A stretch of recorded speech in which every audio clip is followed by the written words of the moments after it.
And now you're tuned in to Straight Up TV, Sling Talk, your favorite slingshot hangout hosted by that dude All Star. And don't forget to subscribe.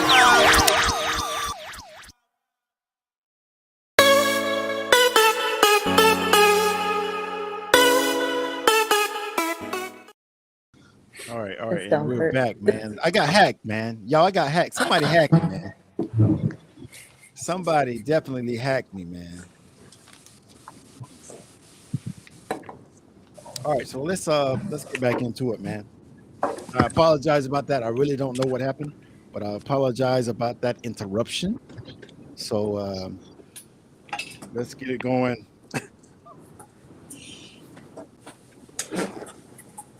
Yeah, you were getting roasted in the comments, All-Star. Really, man. They were. It's like that. It's like that. No. Megatron, what were they saying, Megatron, in the comments, man? Bro, they let you have it, bro. Yeah. There was all kinds of stuff going on, man. Bitches, bro. They tore you apart, bro. Talk about relevancy.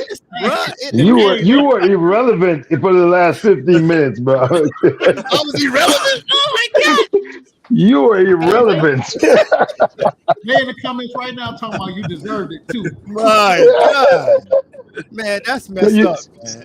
You had everybody all hyped up, man. Everybody that was watching, they were all hyped up. Well, why they went on me like that, though, bro? I thought they you let them down. Bro. You let them down, man. You let them down, bro. Hey, J-Rock, what did they say, J-Rock? I couldn't see nothing, man. Ted seen them. What did they say, Ted, man? Point them out, Ted. Point them out, man. The batter's dead. It went black. You didn't pay the light bill. So the power company wouldn't take EBT. I threw in the last one, but it's all right.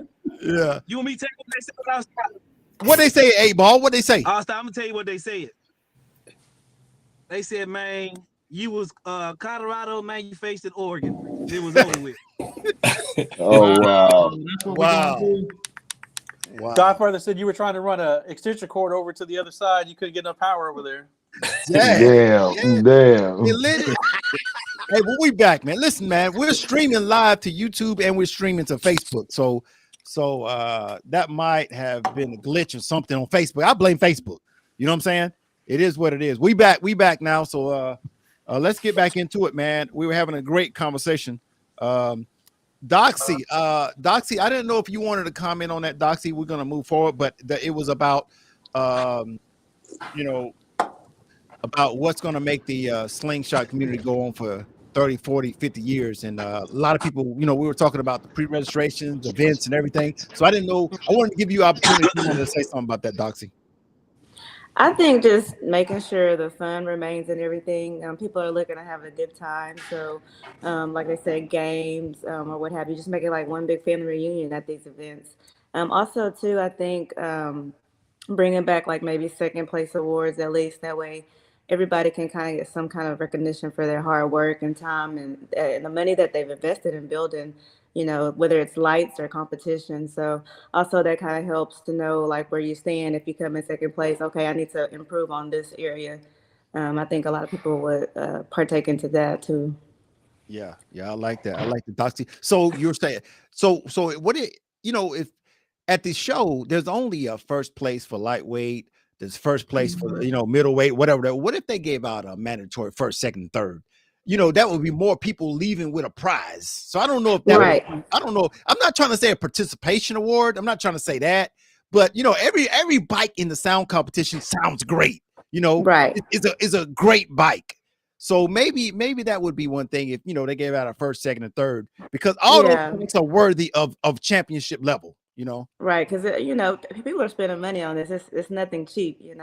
No matter what if you're investing in exhaust or LEDs or sound, it's not cheap. So at least give people recognition for their hard work and the investment and time that they put into it.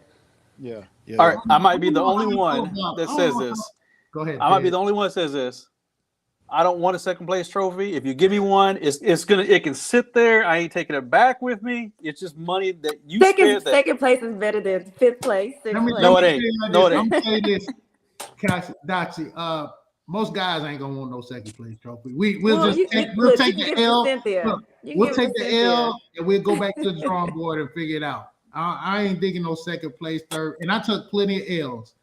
Well, if you got 8 people out there competing, how do you know if you in second place or not? Wouldn't that be Because an you incentive to lost. say, "Oh, I need to work on but this. I need to you'll know improve you're on in that." second place because you made it to the finals against whoever took first place. Well, not necessarily. It just depends on how the Yes. competition is set Yeah, up. that's how second place goes. But Well, somebody that's would not how they did appreciate it at second recent place. event. You know, they tallied scores or whatnot. But if you can't see the Oh, score sheets, then you don't know if you're in second place, third place, 8th I'm place. not a fan of score sheets. Yeah. Well, the people who are talking are the first place winners. That's why they're saying they're not going to settle for second. But somebody out there will appreciate a second place. Trust me. Yes. Even if they just get a chance to be recognized. And we talking about being relevant. We can acknowledge. All-Star, you have to come up with a chart for second place people. Just let them feel like they were a part of something. Yeah. And I think it helps to make it more competitive too, because it's like, okay, I'm coming for that person next time, definitely. Yep, there you go. There you go. I agree with that. I just don't think as a competitor, you go out there looking to earn a second place trophy. It's either first. Well, I'm looking to get first all the time, but you're not looking to clip either, Ted. Something happens, then I'll take second any day. What if we did first, second, and third, and like best rims, best paint, that kind of stuff, but not necessarily sound competition? Well, there's been a lot of defeat fair across the board. So if you're gonna give out more than first place awards, it's got to be across the board. It's got to be lights, you know. Yep. Get more people involved. I think that's basically what she's saying. Just get more people to participate because more contestants sign up. That's more money, you know, if you're paying entry fees and things like that too. Right, because everybody's even in those areas. Everybody pay to get in. You know, everybody would pay. Actually, I think the event planners would benefit even more. Yes, because there will be more people willing to get in. Like Ted is saying, yes, you know, as a first place winner, you didn't go in there to clip either, but it happens.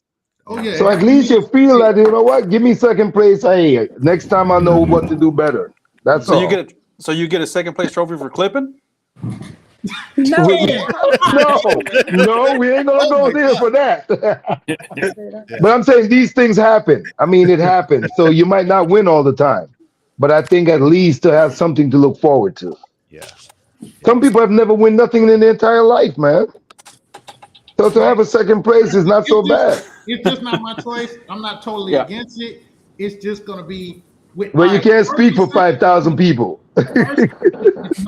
with no score sheets, first and second are easy to pick. Whoever make it to the finals, the winner is first, the loser second. But that you'll have a whole different sheet for second place winners. That's what I'm basically saying. But how do you figure who wins third place? That's gonna be tough. But listen, out of the last couple shows, there were like 12 featherweights. So in that case, you got 12 bikes.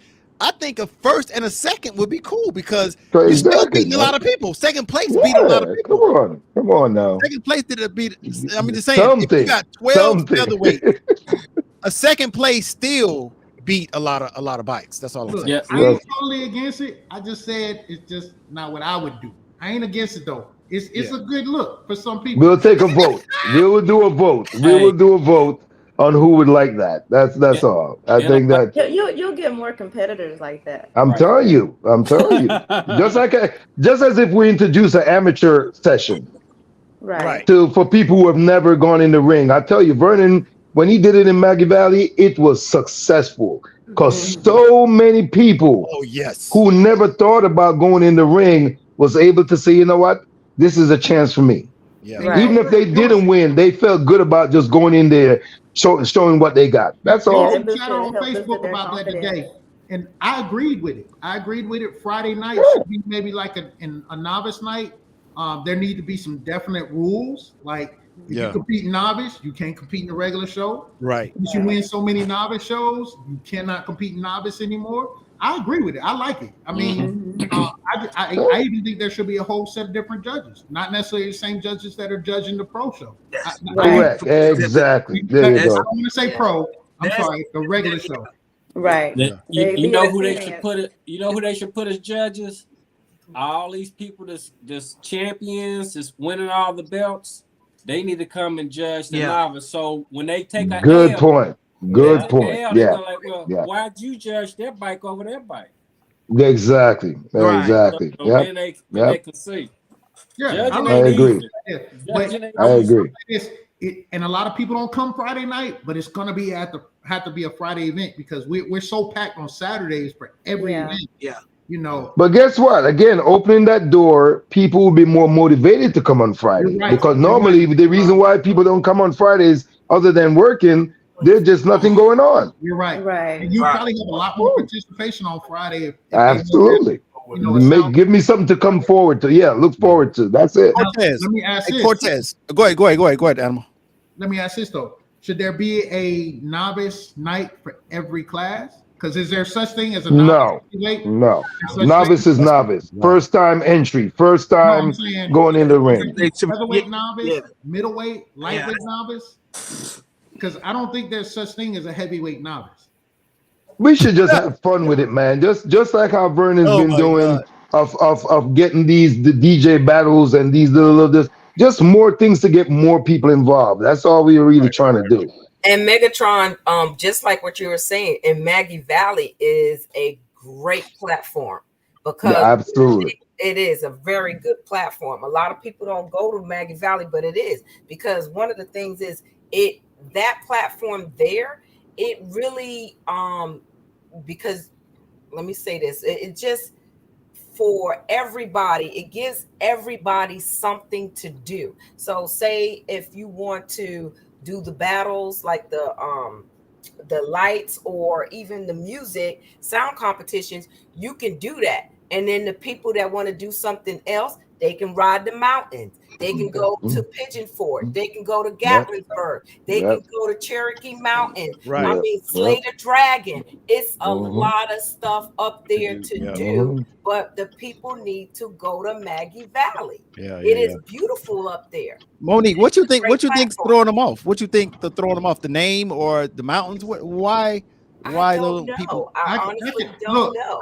I know all the years we've been going up, it's been beautiful. Huh? I'll be honest with y'all. Go ahead.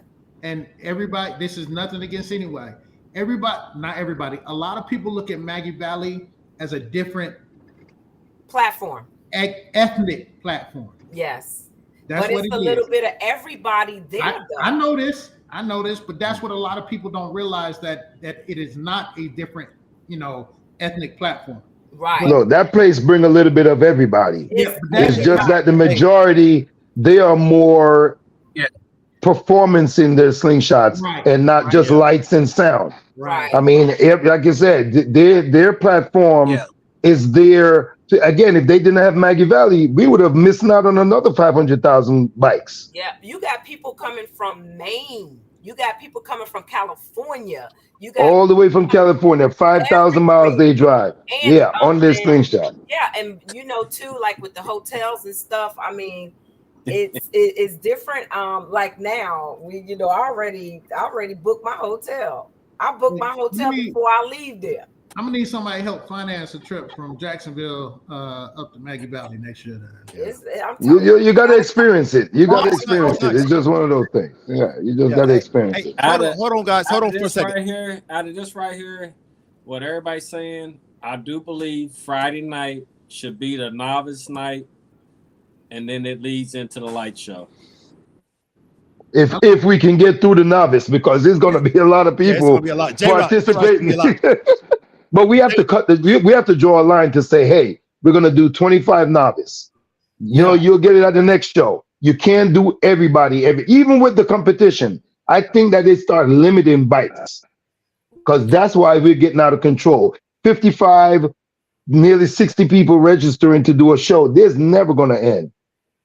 So we need to start limiting and give them an opportunity for the next show. But we can't just have these things running and overlapping every other event or every other plans that here it is. We might have a night that's supposed to be a party night and the show is over at 10 o'clock at night. Nobody want to party after that. Everybody's exhausted. They've been out there all day. The sun is hot. They get back to their room. They say, I'm going to take a nap, and it's a wrap. Yep. Right. You ain't coming back out. You're not coming back out. That happened in Charlotte. That's my party. Yeah. Everybody missed out on all of that. Everybody missed out on it. Correct. on the rooftop had a party. Everybody missed out on Missed a lot out. of Yep. There you go. Why did they miss out? Why did they miss out? Let me They tell were y'all. tired. Not only that, let me tell y'all something.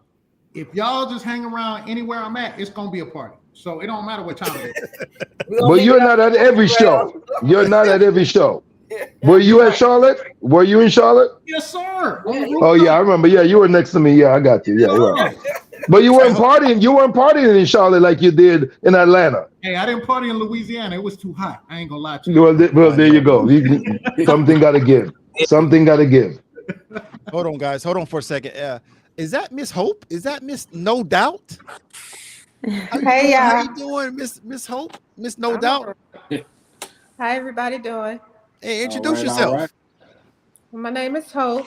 I'm from Texas, and No Doubt is my baby. All right. Well, congratulations on your championship win the other day. Thank you. Was that was lightweight or was that featherweight? Lightweight. Lightweight. So congratulations on that. How did it feel to be in the ring? I'm getting comfortable with it. I was scared the first time.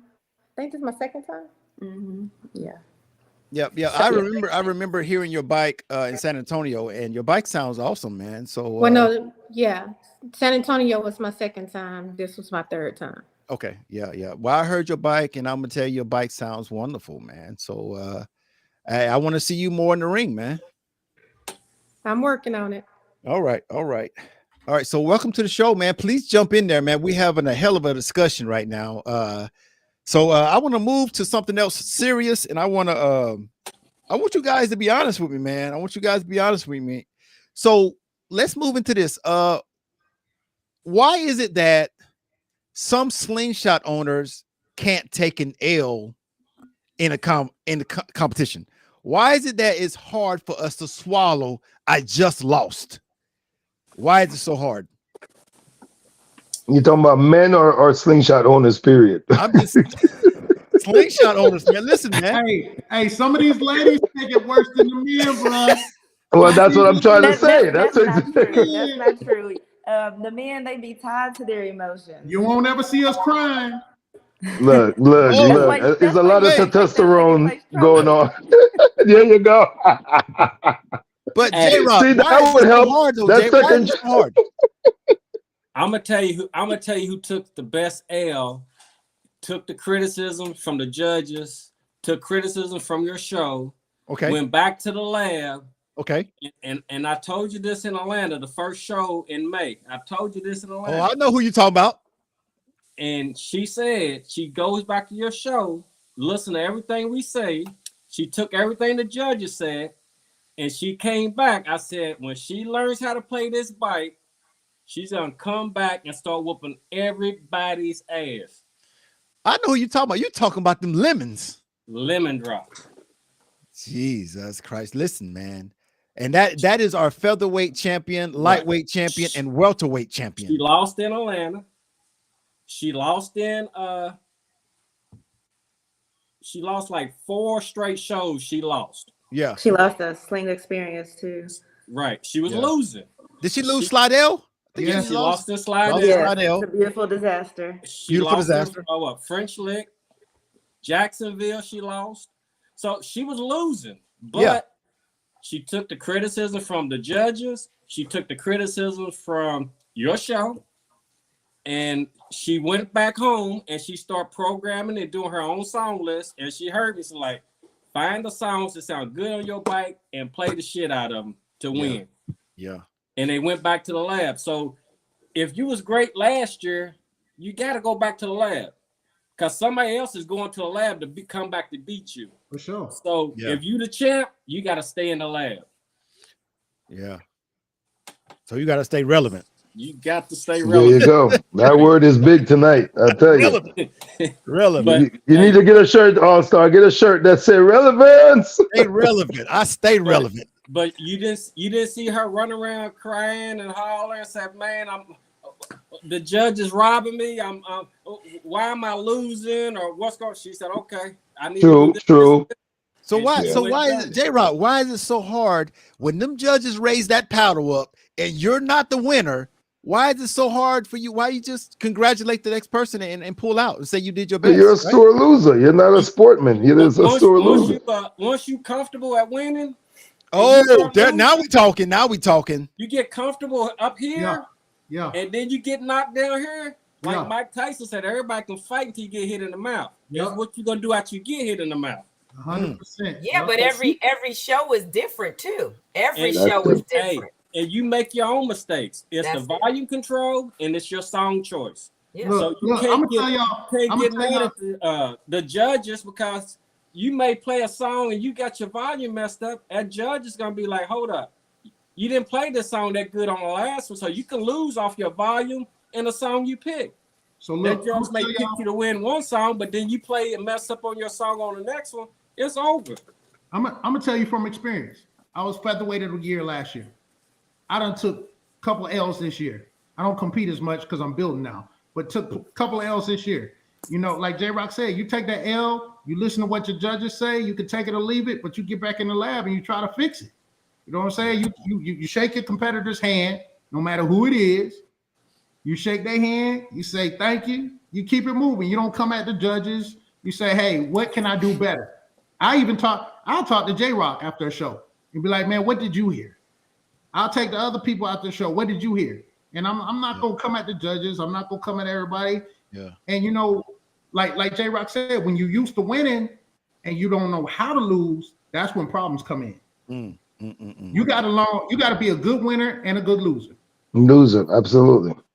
So I tell you this, it don't matter how much you spend on your system. If you spend $10,000, $15,000, $20,000, that don't guarantee you shit. Nope. Exactly. Because the next person has put that much money or more in their system. Yeah. So, somebody told me some people are bad winners and worse losers. Yeah. Okay. Wow. Would you say that every show is different with a different set of judges? You win some, you lose some. It's still Still about. It's you don't say if you had a show in Texas, right? You play these songs, it sound great on your bike. You in Atlanta, you play some songs on your bike.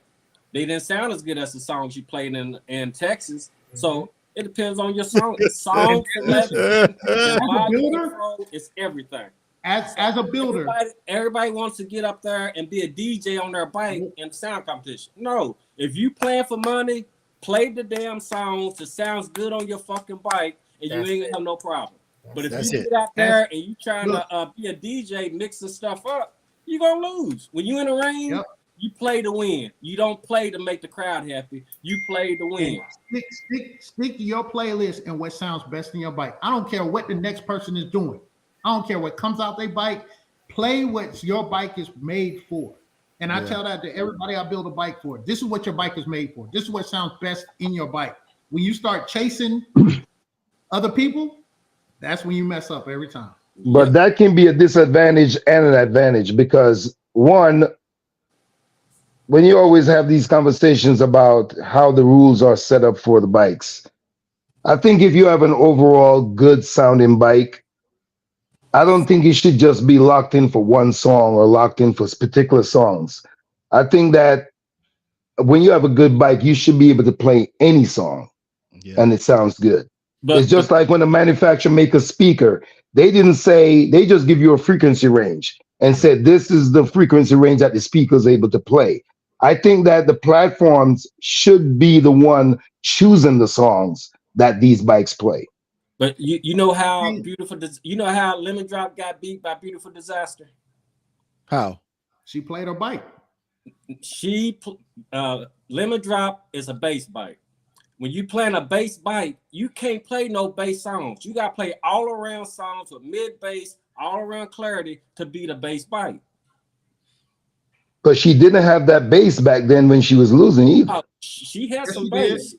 Yes, she didn't have that extended bass. She did not have the extended bass when she lost them for the first 4 times. So she didn't have to. He went back to the lab, right? He went back to the lab and realized that I'm going to come with something different. No. She had the mini stretch. If you look at the videos in Texas, I'm not saying it did not have the bass. The bass is what everyone has been acknowledging of late. Nobody don't even care about her highs or whatever. All they listening for is that bass drop.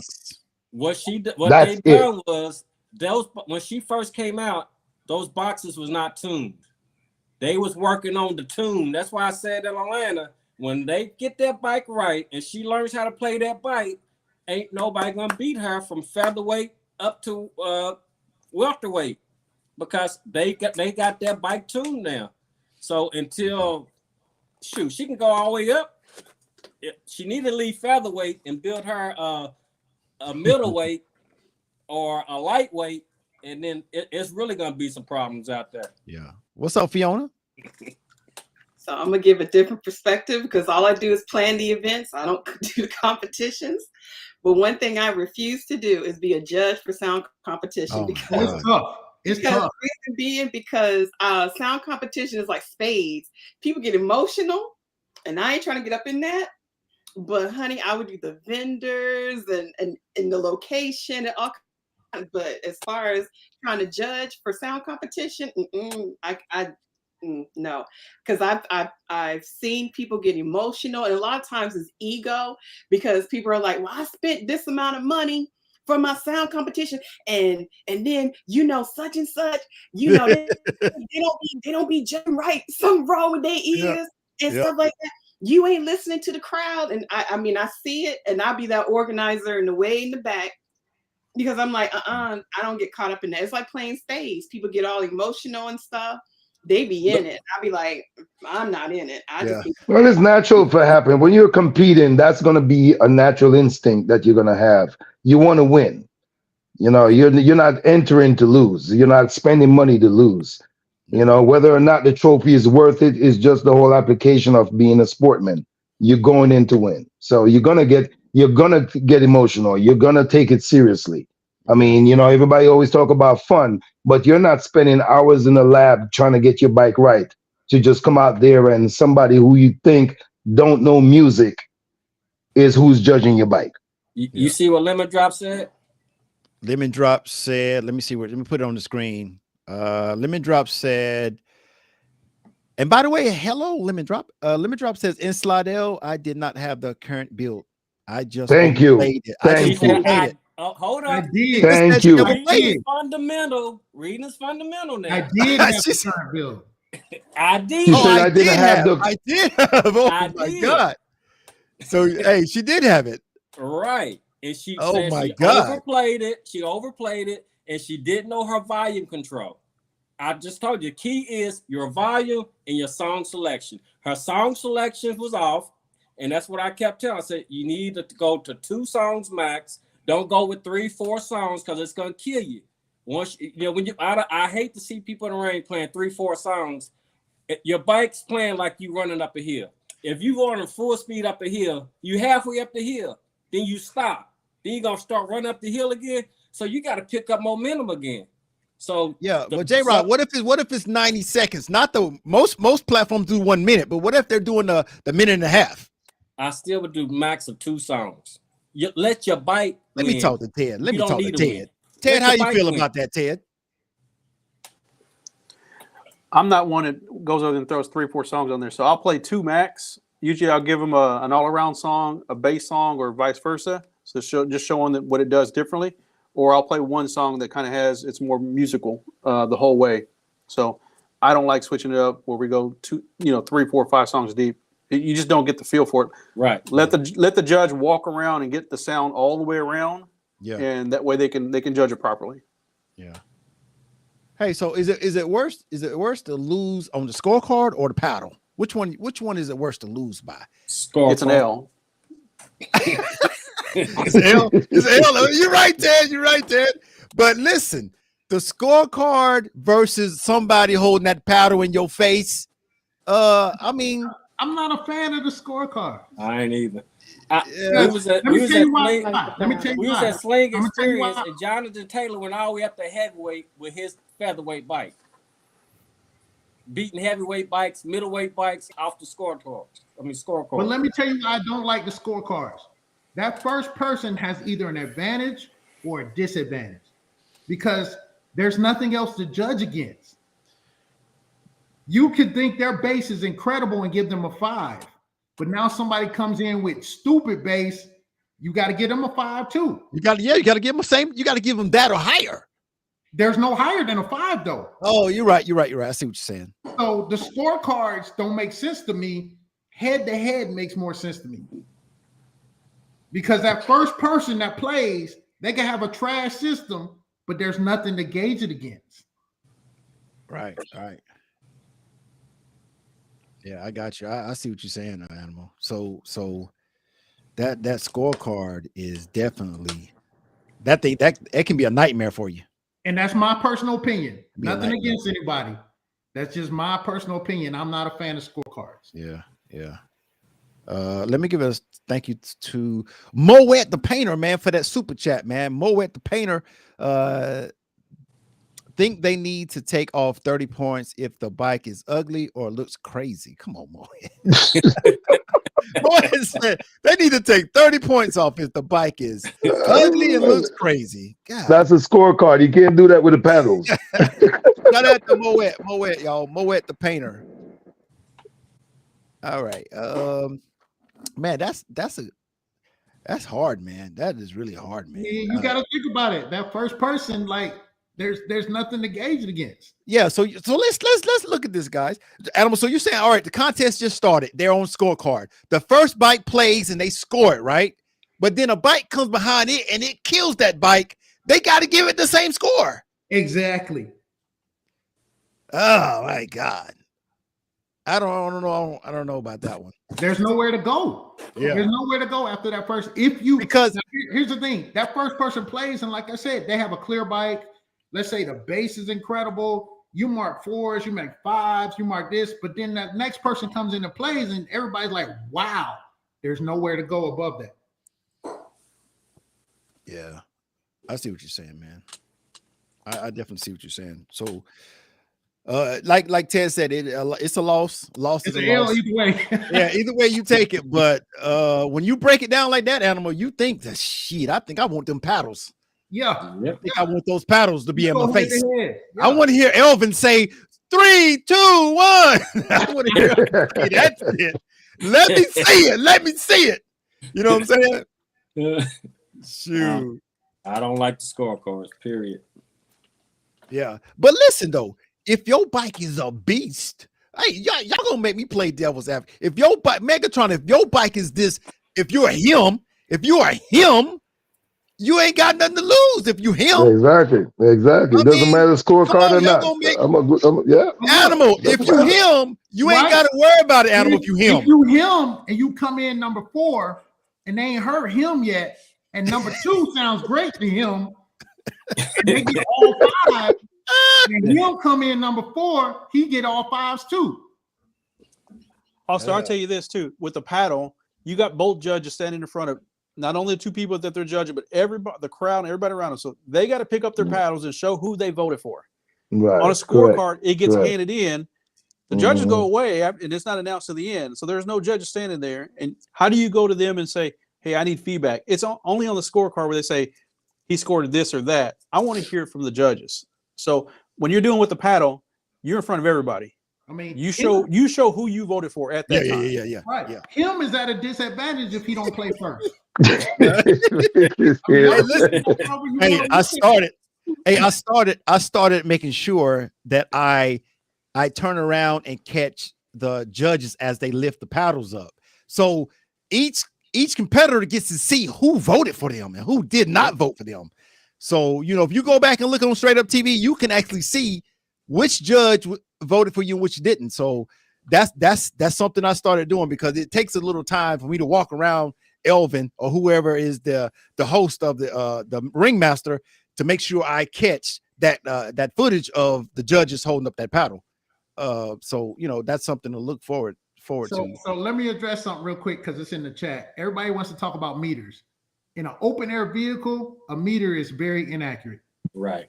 You cannot use a meter in an open air vehicle. Now, if you're doing the sound competition for SPL, you throw that microphone inside, you're good to go. A meter is useless in an open air vehicle.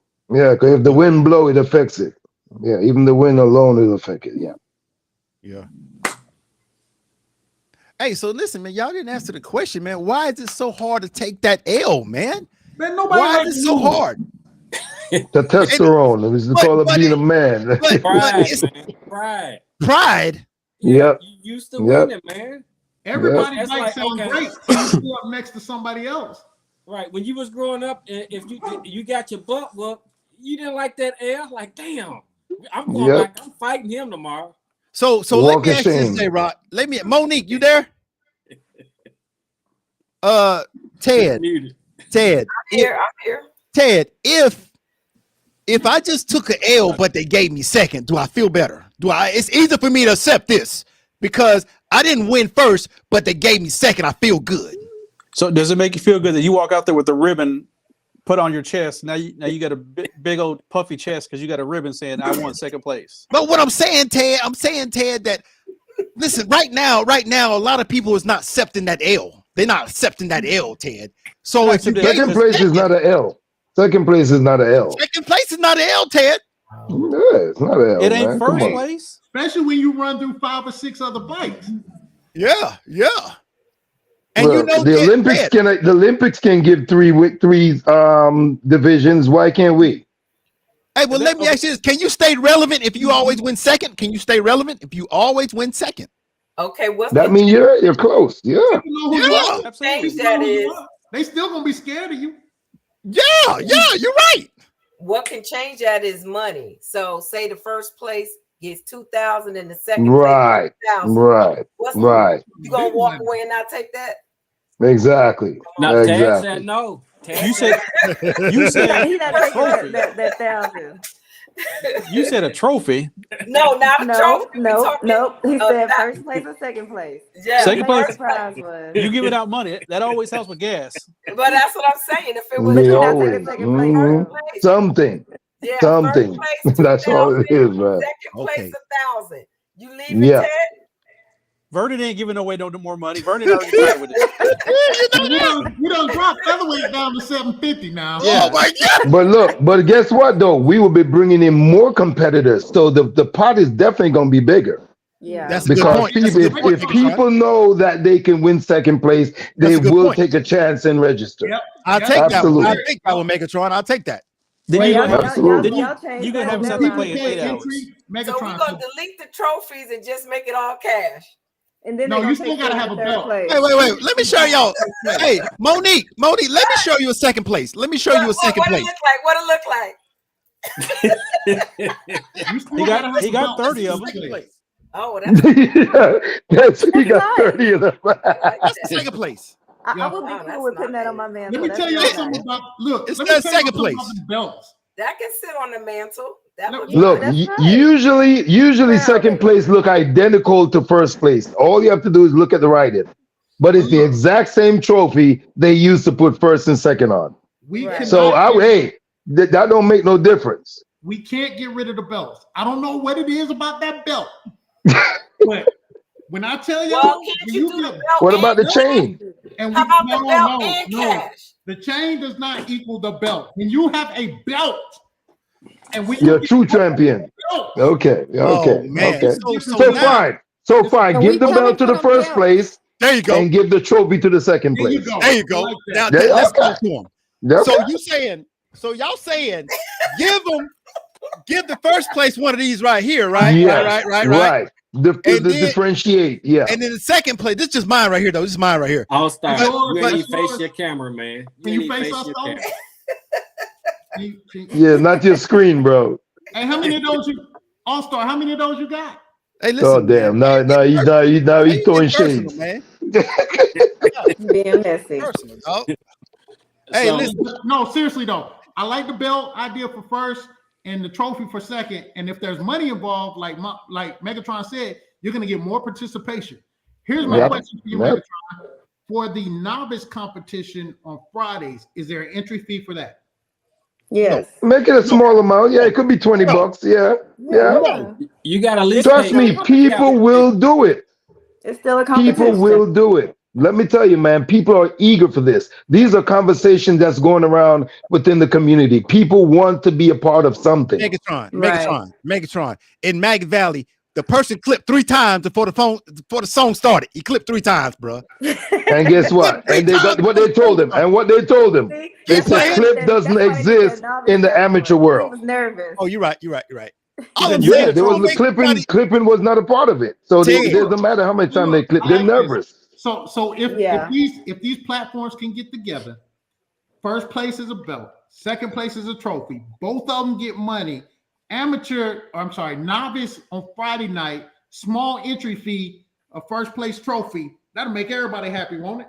Right. Absolutely. Absolutely. Hey, let me hear from Doxy and No Doubt. No Doubt is a champion up here. No Doubt. She's a champion. I want to hear what No Doubt has to say. I personally think that I'm coming for that belt. Okay. I understand. But you're not going to always get that belt. But there's not everybody going to get it. Yeah. So everybody come for the belt. But we coming. But guess what? That's motivation. That's all motivation, no matter how you look at it. Whether first, second, third, fourth, fifth, it's motivation to get in that ring. Because a lot of people now are saying they're tired of seeing the same people winning over and over. Right. So if there's a chance, just a chance that I could get something to look back and put it on my shelf to say I was at that show and I accomplished that, it will make them feel much better than you're going through the entire year to every show, spending thousands of dollars and you have nothing to show other than the little sticker or the wristband. You after spending $5,000 for these shows, all you have is a wristband to show your entry fee. Come on. Right. Well, that's how I started out. What you feel about that, J-Rock? Who's talking? Well, at the show in Atlanta, the last one, when we was at the table, somebody came second place lemon drop with all the bikes that played against her, and she was so happy that she came in second because that was a big accomplishment for her. There you go. There you go. There you go. There you go. If it's $750, I believe first place $500, second place could be $250. Yeah. There you go. Something gas money. Gas money. That's all we want is gas money. I hope the people that running these platforms are listening to this conversation. Right. I hope so too. This will make a lot of people happy. Yeah. Yes, and get them involved. They just want to be involved, man. Believe you me. Though, the platform owner is going to take a picture with them. They're going to go through the whole thing. That too, right? That too, man. That make all the difference. They're going to do it with the second place guy. Everything. All the difference in the world. They're going to post it on Facebook. They're going to do everything. So second that goes back to being relevant too. That makes the person there you go. There you go. There you go. Absolutely. That relevant it's word. So much scenarios in this. Yeah. Yeah, I'm telling you, definitely. Okay. Stay relevant. Megatron, you can be out there like Oprah Winfrey. You get a trophy. You get a trophy. You get a trophy. Hey, Ted, hey. You side at first, but I love this plan, bro. Ted, you know what I was more thinking? I was more thinking about that tent thing because really that was another thing at the last show. That tent is a valuable asset to these shows because, like I said, people want something else to do. Yeah. That's another big argument among the community. Why should we have to sit for 3, 4, 5 hours being involved in something we don't want no part of? It's not everybody want to compete. It's not everybody want to spend that money. You don't have to. The individual can go out and do whatever they want. It's what they put into it. They get out of it. They don't have to sit there for 5, 6 hours at a sound competition. But you're not going to go to a place like Memphis and take a ride down the street by yourself. Oh, no. Why not? No, you have friends there. You go to No. No, Ted, you don't do rides, so you don't see some of the neighborhoods that you don't want to get caught into. Let me say this, right?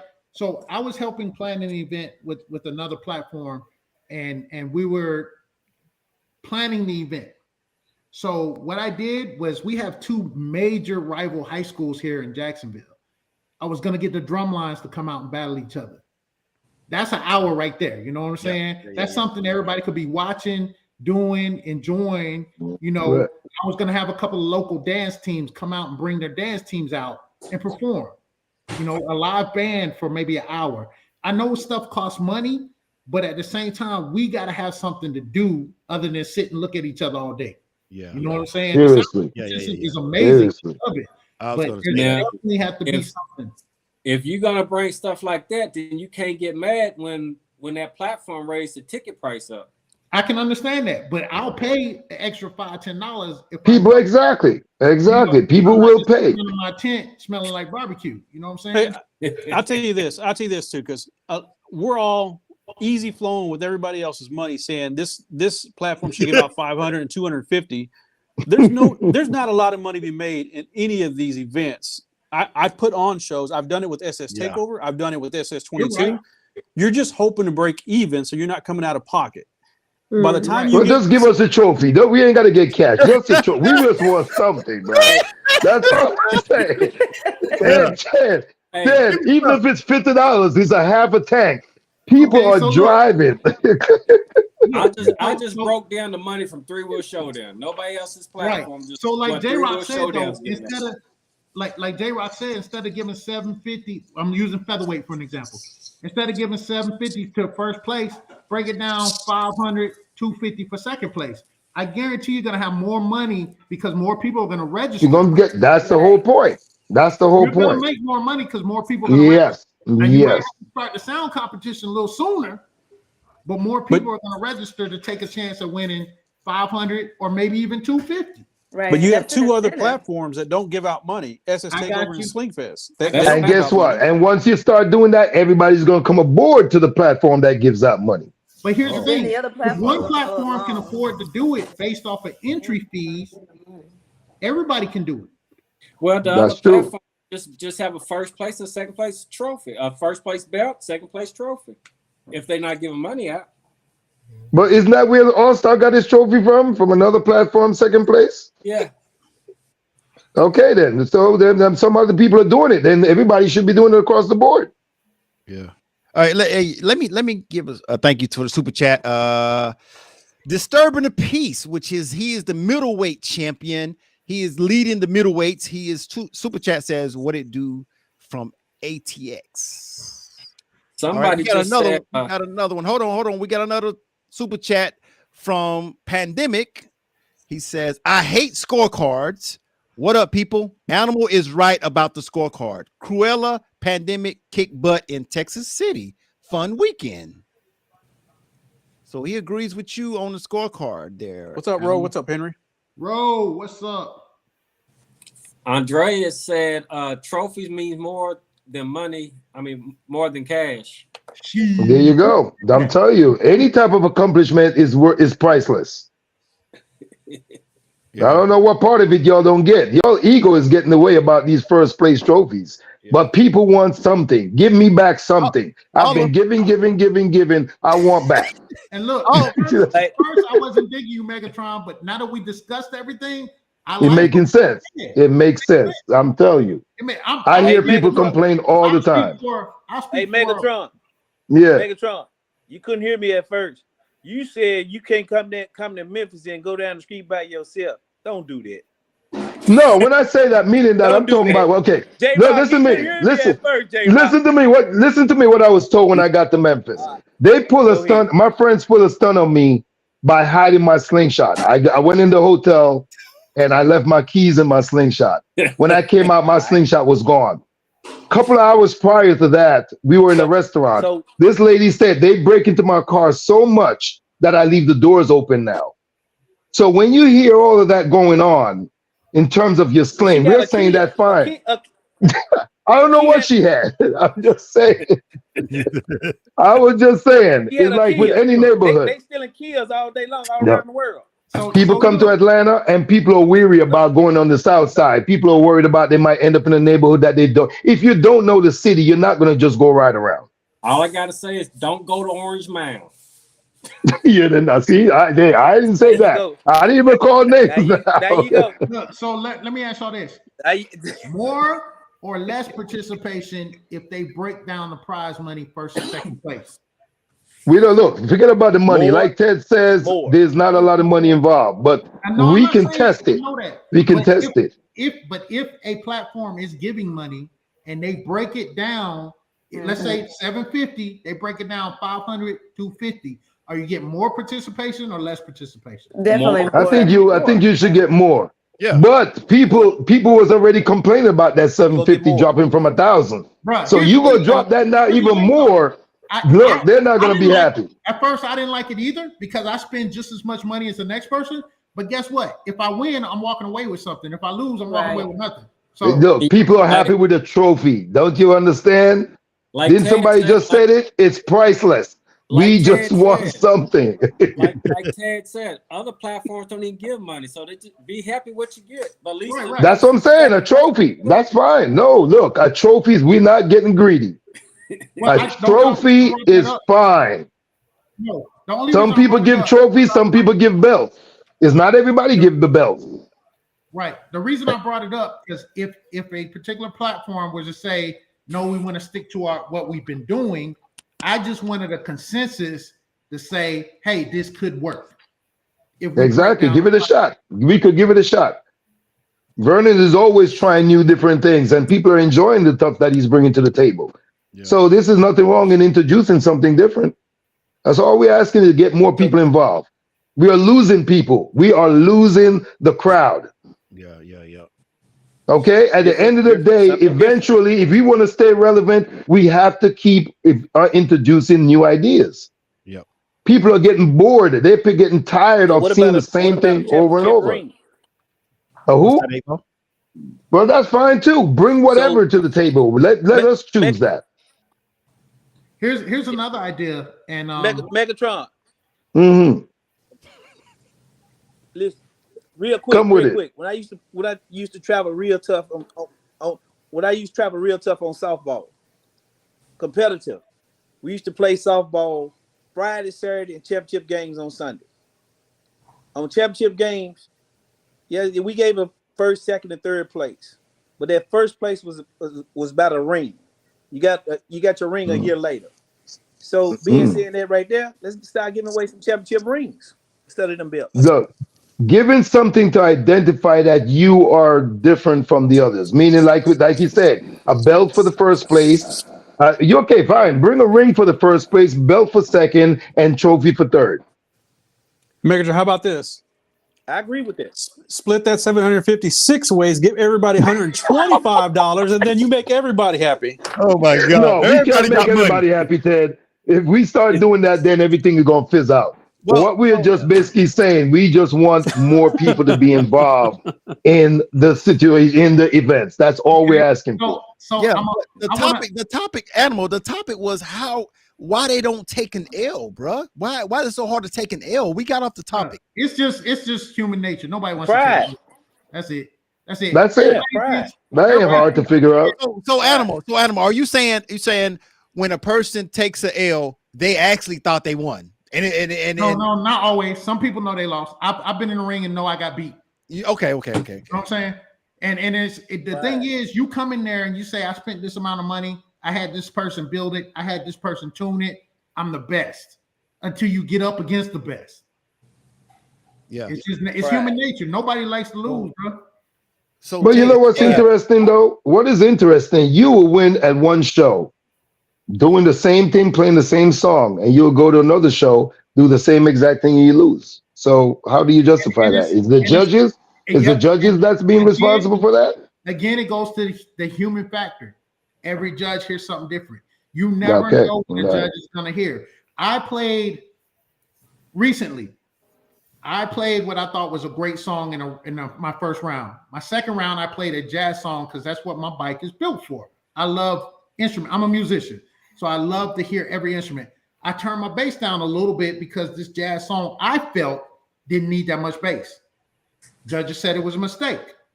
You never know what a judge is going to hear or what they're listening for. I will say, let me give credit to judges recently though. Everybody is going more to music now. And I like that. It's not so much of that techno electronic dance stuff anymore. Recently, within the past month and a half, 2 months, everybody's starting to play real music. And I love that. Cool. All right. Yeah, let's entertain this. I want to entertain this. Something G Money said. Shout out to light them up in New Jersey. G Money said something about the all three platforms coming together. Do you guys think that can happen? All three platforms coming together? No. Ego again. Ego. No. That's all ego again. Well, is it not relevant? Is it still? Are No. we still talking about relevant too? No, that's not relevant. Each platform does something different. They're each trying to get something different from what they do. Right. So just based on that, it's different, and it's not necessarily bad. It's not bad to have three different platforms. You get to experience something different. So because they don't come together, that's not necessarily a bad thing. Now I wish the rules were all the same, but listen, it is what it is. Yeah. Well, TJ said that's not what he's asking. What he's asking is them come together on the first and second place trophy or belt or whatever. Oh no! Somebody got to initiate it. Somebody got to initiate it. Sometimes if you initiate a good positive thing, others will follow. Well, Riders for Life got what, first and second, right? Yeah, exactly. And so why? Yeah. There you go. I don't see Vernon saying no, not doing something like that. It's just Look, we have to test it. All I'm saying, just test it. We're not saying nothing in graven stone. We're just giving our perspective on things. It's stuff to stay relevant. That's what we're saying. I like what Audio Hog said. Audio Hog said either you're first or you're last. No, that's all right. Again, see, there's a lot of selfish thinking. There's a lot of selfish thinking also in the community. Because for those who are the big winners, I guarantee if they weren't winning, they wouldn't have that to say. Yeah. I noticed that people who ain't winning ain't got a voice. But the moment they start winning, they start talking all the mess of how the rules should be and what should be done and all of that, and how the show could go on forever because as long as they're involved. Well, what about the other 75% of people who have spent their money, have traveled across the country, and they have to sit there and deal with that? Oh, okay. Hey, I said that wrong. Go ahead, Ted. A couple of weeks ago, I took my slingshot for a three-wheel showdown in San Antonio. We did a day trip. Took off early in the morning, competed, came right back home. I don't know. I beat I don't know how many people. Got into two finals, both with Maniac. Lost both on the Maniac. It wouldn't have made me feel better if I got second or third. I still lost. It didn't matter to me. Guys, we can't speak for ourselves all the time. We understand that we're. But that's what competition is. You're always. I understand that, but we understand that. Okay, and we all had kids, and when they were involved in any sports, they might not be the best of it, but at least the participation trophies that they used to get let them uplifted them, motivated them to want to do more. My participation trophy going in the garbage can. We didn't keep that in the house. Well, that's fine. That's fine. But like I said, we can't speak for everybody. This is a very small panel compared to the thousands of people out there. Let me kind of meet you in the middle, Megatron. So most people that compete in featherweight, that's their starter division. There's not too many people that just go straight middle heavy. There are people, but not a lot. They'll start in featherweight. So maybe we should think about maybe some of the smaller classes, first and second. And I'm just trying to meet halfway. That's all I'm trying to do. And then the larger classes like heavyweight, extreme, because not many people just jump deep in the deep end, right in the heavyweight, extreme, middleweight. So maybe some of the smaller classes like featherweight. They offer second place, right? Offer second place in that. It still come back to the same point I'm trying to make. Offer second place to somebody. Somebody will appreciate it. Hey, I agree. All-Star didn't throw his second place trophy. Well, that's a nice ass. Thank you. Right, yeah. He's showing it off. So he felt good about it. He felt good about it. He's showing it off. Y'all want to see it again? I got one of them too, All-Star. Yeah. That's a Sling Fest. That's a matter of fact. I think that's the first. That was the first Sling Fest of this year. Yeah. Tampa. And All-Star, that was also your first show, right? That was wasn't that in Tampa? Yes, sir. That was in Tampa. Didn't you feel good walking away with your second place for your first entry? Yes, sir. Thank you. That's my point. Yes. Period. Mic drop. That's it. I want to hear what the ladies. Doxy, how do you feel about getting second place? No doubt. How do you feel about getting second place? Fiona, how about second place? How you guys feel about it? I would be okay with second place. 6 months ago, I wasn't competing at all. So second place wouldn't hurt me. Okay. I don't complain about the loss because I'm still learning. There you But I go. think I second agree. place is a good thing. Me saying I'm coming for that belt is because now I done got a taste for it and I like it. There you So go. Right. It's just a taste. right, Exactly. it's not. Come on, man. Second place and third place is not a bad thing. Like y'all Not a been bad saying, thing. it's a push for you to do better. No doubt, no doubt. Now you just won. You just won in the lightweight. What did you get? A chain or a trophy? I received a trophy. Okay. Riders for Life only gives one place, not two. Okay. Nice. Yeah. Doxy, how you feel about it, Doxy? Oh, I'm all for second and third place. Like I said, it helps boost your confidence. You know, especially for some that are newer. You know, I understand.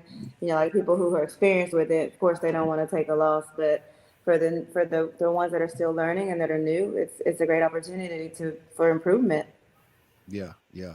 Maybe I should start a platform that just gives out anywhere from 3 and down.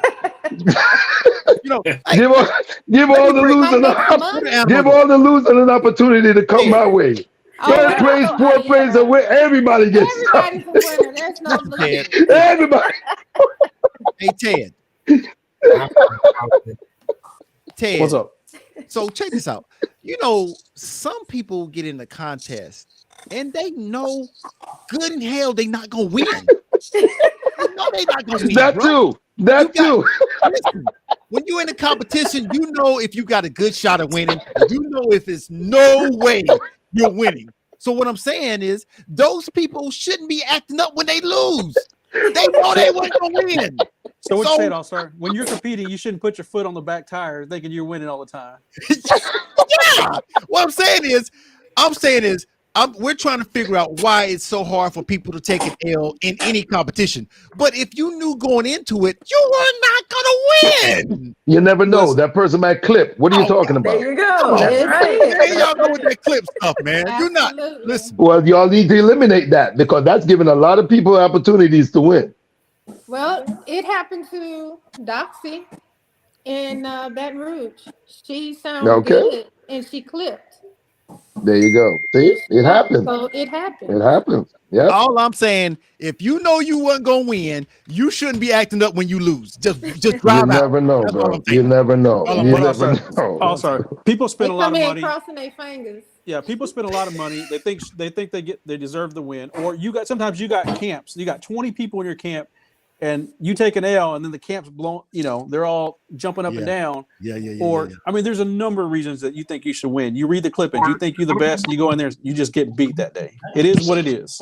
Yeah. You know what, Ted? You know what I think is maybe the problem is this those people, those bystanders are saying, "Hey, dog, they ripped you off, dog.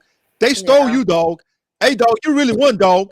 They setting that person up to not take the L because he or she was going to take the L. But when you got people telling them, nah, dog, they ripped you, dog. You know what I'm saying? The problem with those people standing by, about music or song selection, and they don't walk around both slings. They're only on one side of the sling, and they don't hear both slings. And you know, there's sometimes they're really close.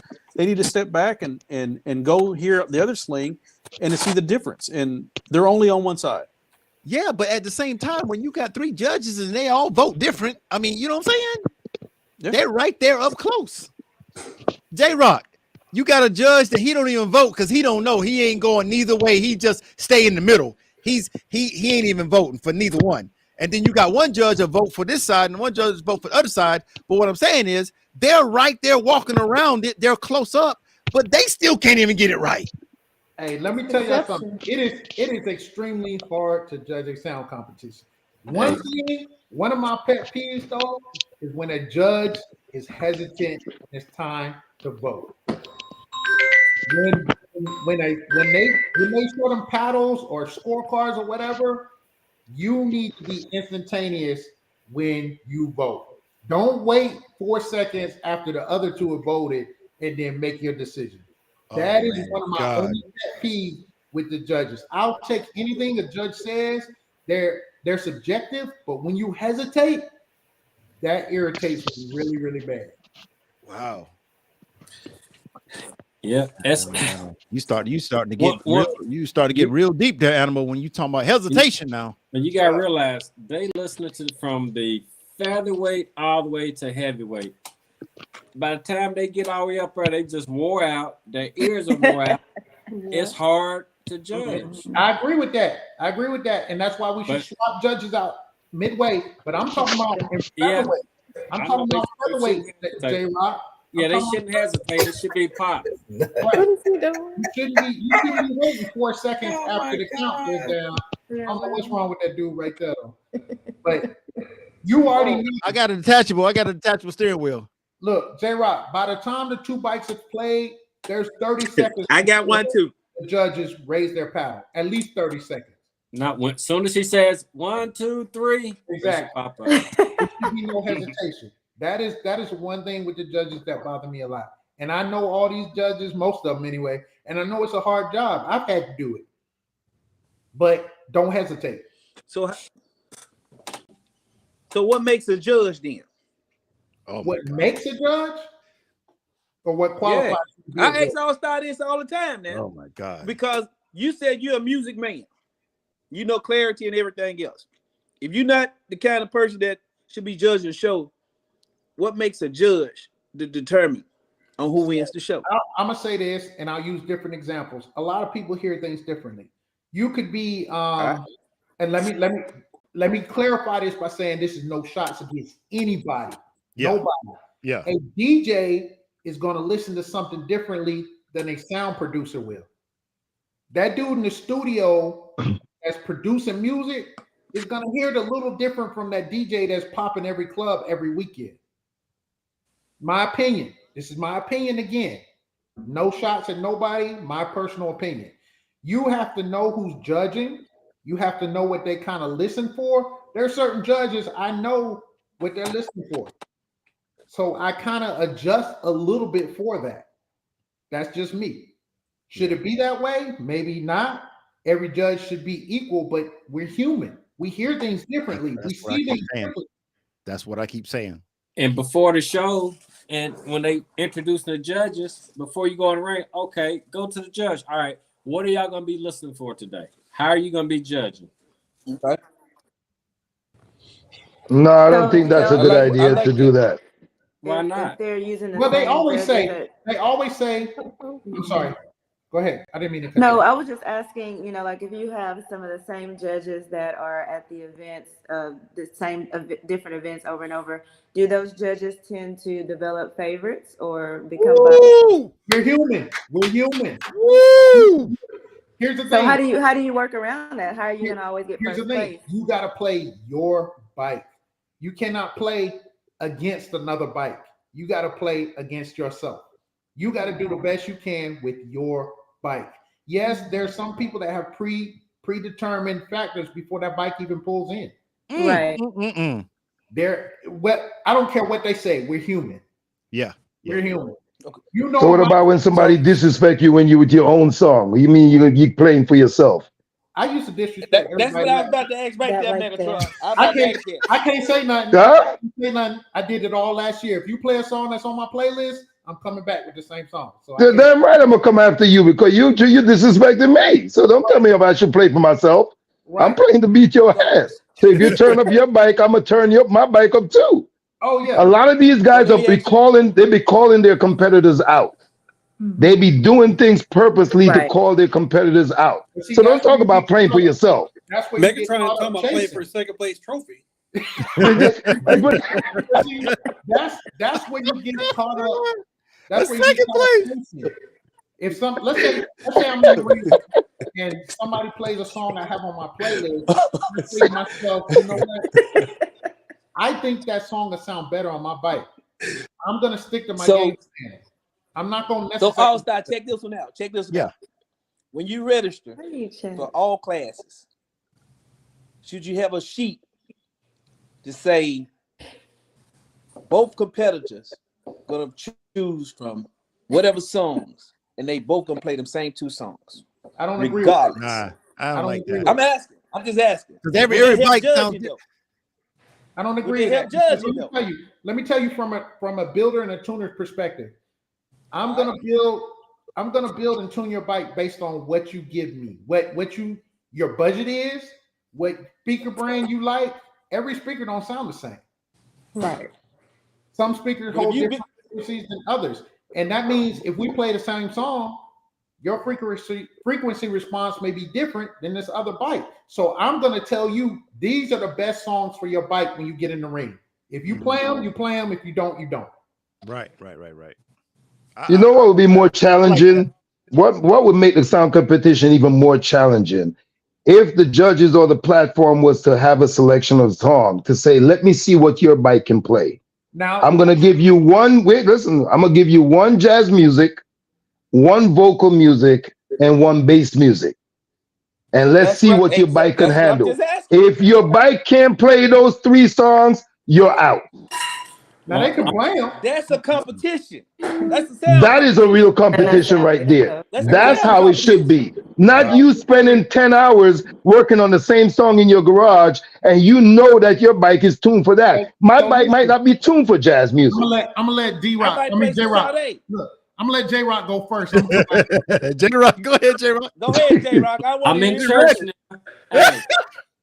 Hey, if you go to the Harley side, come January or right before the season starts, they give you the playlist of all the songs that you can play throughout the entire season. Okay, you have then. to play their All playlist, right. and you have to pick a song from the playlist in the competition. There you go. Other than That's what's what on their makes a playlist. judge. Huh? Exactly. That's what makes a judge right there. Well, you know how to judge that bike. Right. For all the sounds. I agree with So you. just like Lemon Drop just said, if your bike is built good, you should be able to play anything. And that is what everybody is bringing to the table. Everybody's bragging how good their bike are, but their bike is only good for one song. Right. Killer Cam. Yeah, exactly. Like you over there. If Killer Cam don't play, you don't win. Right. And I'll agree to a certain extent.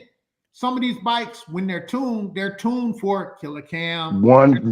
Exactly. Dance music. But if you say play some jazz, they're gonna get 8 up. I've been in a competition where we tied. No, they just and somebody picked the tiebreaker song. It was a vocal song. I ate them up because their bike wasn't tuned for that. It was tuned That's for fine. Something different. Correct. So let it shows that. I see both sides, but to me, you should get in that ring and play what sounds best on your bike. That's just me. All right, guys. All right, guys. I'm playing some Rob Bass. All right, because this could go to 12 First of all, if you play Rob right Bass and I'm judging, you already disqualified, bro. Well, no, number one, no. But remember what we all were just saying about being human. Everybody hear differently. So it might sound good to you. It might sound good to you, Animal, but does it sound good to the judges? Right. So the point is, I'm making that that would be a real competition. Your bike will be put to the test at that point. So just like how they do it, even with the tiebreaker, again, they should not be the one to choose their songs. Yes. The competitor should not be able. You pull in the ring and it'd be like, look, we're playing jazz today. If you're confident with your bike, no matter what song they give you, you're gonna knock it out the park. You're right. Yeah. You don't agree, Ted? Every bike we build can play anything. I mean, I can play anything on my bike. I'm not saying that's that. But my point. Everybody is going to say that, but let's put it to the test in the ring. Look at Milli Vanilli. They say I'm good behind the mic until they got a speaker. You okay? Wait. Did you all hear what Ted said? Ted say that's not true. Yep, that's not true. Because I'll tell you why. Just with sub boxes alone, everybody has a different tune on their sub boxes. Your port sizes are different, your air spaces are different, and what it can do is different. Everybody's not going to play at 30 hertz, which you should never play in an open air environment anyway. But some of y'all sub boxes are tuned at 40, 50, 60 hertz. They're not going to play every song. They're just not going to do it. That's what I'm trying to say. You can't have a certain amount of songs, a certain list of songs for every bike out there. But you just said that your bike can play anything, Animal. I said mine. I'm a featherweight. My bikes are tuned. Ted, what is your feedback on the thought of the actual judges or the platform choosing the songs? I don't mind if the platform has a set of, say, 10, 12, 15, 20 songs, but I would want them to put it out when the season starts, and they have that way they can have it out there so everybody can go get them. I've seen a couple of instances where a person will go grab a song, but it'll be the remix of the song, even though it's the same song, it's a remix, so it's different. So when they play it, they're playing two different songs. So as long as the platform puts it out there at the beginning of the year, and when you have a tie, and they go, somebody pick a random number, and then they pick that number. I don't mind tiebreakers that are the same song for a tiebreaker only, not during the regular competition. Let the person play their sling how they intended to play it and what it's tuned for. Exactly. So about even with the list that you're talking about, let them tune it for those on the songs on the list. Yeah. But every platform is not going to play just a certain type of song. They're going to choose over the whole genre of songs because they want to be able to push that sling. So they'll get into the ring and they'll pick a random number of 10. 10 might be a totally different type of song than 3. So it's just random on what they're going to play. So, but I like tiebreakers being the same song on a tiebreaker only, though. Not a remix version of the song either. No, not a remix. But Will Tony them before the season starts, they let everybody do song selections and turn songs in to help create the playlist, and then that's the playlist for the season. So everybody got those songs that they can choose from, and you battle with those songs. But see, that for me, that didn't give someone creativity to play something nobody's heard. We're tired of the same songs. Okay, well, turn your song in the beginning of the year that nobody heard. There you go. There you go. Add it to the list. Yeah, Animal, you ain't got no excuse. The point is, no. I'm retired. We want versatility. We want these bikes to be versatile. That's what we're asking for. Not just a bass bike, not just a high-end bike, not just a vocal bike. A versatile bike that can handle any genre of music you put on it. And that's fine. I just don't think you should limit participants to certain lists of songs. My opinion. All right, well, if you got an idea, put it on the table. That's all we're saying. If you think a song would sound good overall, put it on the table. So let me ask you this. Same song. Megatron, it's me and you. We both in middleweight. We both got the same amount of speakers. Same song. You play yours louder than I do, but I play mine at a lower volume, but it's clear. That's where that judging point is like, not quite sure. He was louder. It sounded off more. This one was lower volume, but it was clear. Now you get into the judges don't know what to do. Yeah. But a good bike can play. A good bike can play both ways. It can play loud and clear and low and clear. If the bike was well tuned, it could play in both areas. I agree. I'm not saying that. I'm just saying with us playing the same song and the whole platform playing the same song, I could play it at volume 4 and it's super clear. But you play it at volume 22 and it's not as clear. They still gonna go with the louder volume. Well, let them be the judge of that. We are not here to determine how they're gonna judge it. We are just saying that. Well, that's the point. That's when we get pulled out by the other person. Because if they're looking for loud, then that's when you play loud. And if your bike can play loud, then you play loud. But if you can't, they always say loud doesn't win, though. They say loud does not win. There you go. But that needs to be. Hold on for a second. Hold on for a second. J Rock is saying, "Put up or shut up." That's what he's saying. Hold on for a second, man. All right, listen. If you're just not tuning in, man, this live stream is sponsored by Light the Night, man. Light the Night in San Antonio, Texas, man. Go see Vernon Walker if you want to light the night, man. Callaway and Sons, man. 24-hour emergency services. New Orleans, man. If you are living in the New Orleans area, you have any problems with your heat and air conditioning, they have 24-hour emergency service, man. Zerati Steelworks, man. Zerati Steelworks is a world-class company, man. If you want to take your slingshot from one level to another level, man, you have to shop at Zerati Steelworks, man. Listen, use the discount code ZSWSUTV. It's a discount code, man. The 12-volt specialist, man. Listen, if you're chasing that bass, that Texas bass, if you want that airspace, if you want them BBLs, go see the 12-volt specialist brand. Say it again, All-Star.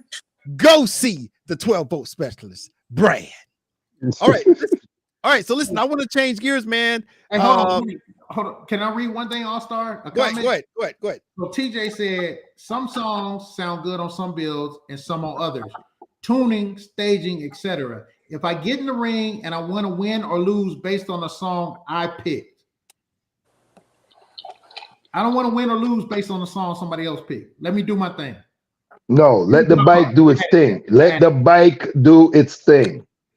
I know what the bike is going. But guess what? Well, if your bike can only do one thing, that bike is not properly built. But if it wins, what happens? Then for you to win, that's the whole idea. You're supposed to win. You're supposed to win. That's it. Let's get into something else. All right, listen. Oh, I don't build one-dimensional bikes. Let me just cut you off right there. Hey, ball. I don't build one-dimensional bikes. Let's just make sure we're clear on that. You need to build a versatile bike. You need to build a versatile bike. Right there. All right. Let's get it together. Let's go into something else, man. Listen. All right, so I got one more thing, then I'm gonna let you guys have your time. So listen, I want to talk about when bikes are competing, either sound or LED. To get credit for that win, do you think that the owner of that bike should play that bike in the sound competition, or anybody can play that bike and that bike still gets credit? Who gets credit? Can like I play my bike and then Megatron play my bike and I still get the credit for it? Or does the owner have to play the bike? The bike get the credit. And why would you say that, Megatron? Because the bike is what's representing. What if you got two different playlists? I play it a certain way, and somebody else plays it a certain way. At the end of the day, the bike is what's performing, not you. Okay, so devil's advocate, y'all know me. So I've got 4 or 5 featherweights out there. So everyone that pulls in the ring, I can play it. See what I'm saying? What? Repeat that, Animal. The 5 featherweights that I got competing right now, everyone that pulls in the ring, I can play it.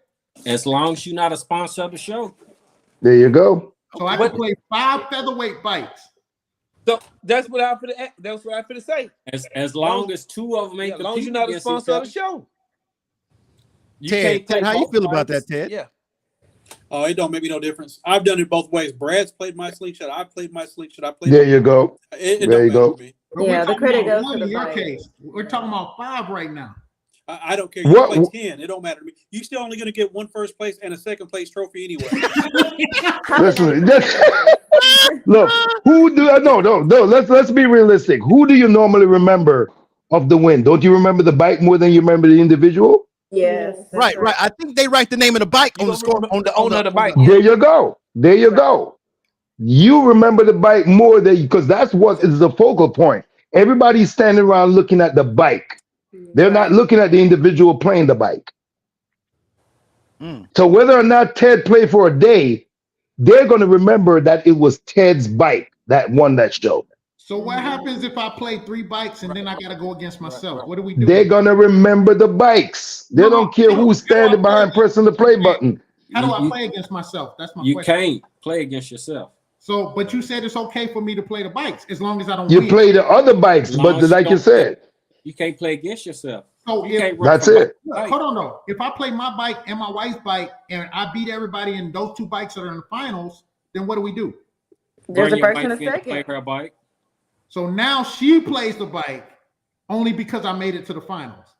With two of the same bills by the same owner. I don't like that idea. But I mean, I wouldn't do it anyway, but I'm just saying that don't make sense to me. You can play it up until you can't play yourself. That don't make sense. What I'm saying, do you think a competitor would get mad that the owner's not playing, but his tuner is playing the bike? Like I want this for $1,000, and I'm playing against this guy, but then he slides his tuner in there, and his tuner can play it better because he tuned it.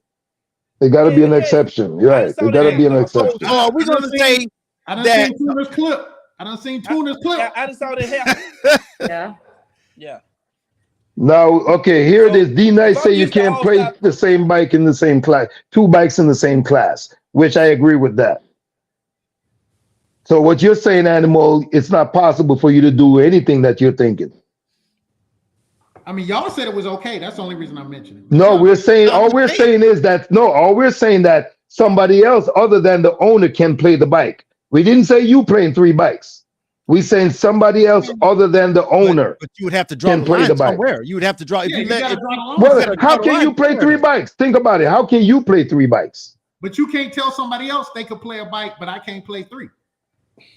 Right. I'm saying we're doing it one at a time. We're not doing you coming there. But number one, no builder is supposed to be able to play their own bike. Say that again. Or the tuner, or a build. Well, I wouldn't say builder, but a tuner should not be able to play the bike that they tune. The builder and the tuner. No, you out. You ain't getting a chance to be even in the ring. So I can't play my wife's bike. I can't play Beautiful Disaster. I can't play. No. So that means Ted, you have to play your own bike. That means Megatron. Okay. I mean, not Megatron. That means Louisiana. What's his name? Beast. His tuner can't play his bike. Well, okay. Sometimes we have to go back and revisit that and draw the line. So people been getting away with it. That's basically what we've been saying. I mean, to me, it really don't matter. I mean, because like I said, as a tuner, we or a builder, we think we know what the capabilities of the bike is, and half the time we get in there and blow it anyway. So yeah. But I'm just saying, y'all don't think that would be a situation to where if I'm going to get someone and all of a sudden now I got to go against his tuner and not him or her? I think that would be a situation, you know. They've been doing it for years. It don't make no difference. They've been doing it for years. Yeah. I was just going to say that. Yeah. I've saw that happen all the time. All right. We got a super chat. Thank you People for the used super to your chat, bike. Moet the painter. Moet says, for your information is here at Boss Mode. We not building no featherweights over here. Laugh out loud. We coming waiting on you guys to slip or clip so we can get the bike ready. They're going to have to eliminate that clipping stuff. That clipping stuff needs to be eliminated. I'm dead serious. That clipping stuff don't need to be a part of this whole competition. Because you have people coming in or are reluctant to give their bike the best shot. They're just waiting for a clip. That's just wishing bad on the next person. Listen, when I get to the show, people ask me, Ted, to hear me out, Animal, hear me out. They ask me, they say, are you going to play today? They don't ask me, is anybody going to play your bike today? They say, All-Star, you going to play today? They don't say, is somebody playing your bike today? I'm just saying. That'd be something to throw back on the committees to figure out. There you go. But the platforms can figure that out. That's above our pay grade. Yeah, well, J-Rock, I'm trying to get my stuff ready for next year, and this year we allowed anybody to play the bike. It was the bike, but it's been raised. You know, I get some emails, I get some comments, I get some suggestions that come to me, and that's one of the things a lot of people are asking about. What's going to happen for next year? Do you have to play your bike to get credit for the scorecard? So, you know, I'm just throwing it out there to see how it falls, you know? So when you do your show coming next year with all the platforms and you got all them owners on there, put that down as one of your questions for them. That along with second place for Megatron. Yeah, that's right. That's right. I guarantee. Look, I've gotten I've gotten so much supporters already in the comments. So I know that platform that I'm gonna come up with that give up to 6th place, there are gonna be people jumping on that bandwagon. I'm telling you. So here's something we haven't looked at though. When we say the owner playing the bike, you've got some people out there, their children play their bike. So that eliminates the kids from playing the bike too. No, if you say okay. the owner. Drill, what if we say whoever starts at the beginning of the year has the finish? So what if it's the builder? You got to finish. But you can't play all at one time. You can't play 5 bikes in one show. I was just being facetious with that. I would never even Just put it like this. Okay. The builder or the tuner can't play the bike is what everybody's trying to say. So if you got your son, like say if me, I bring my son, I let him play it. That's like King Kong.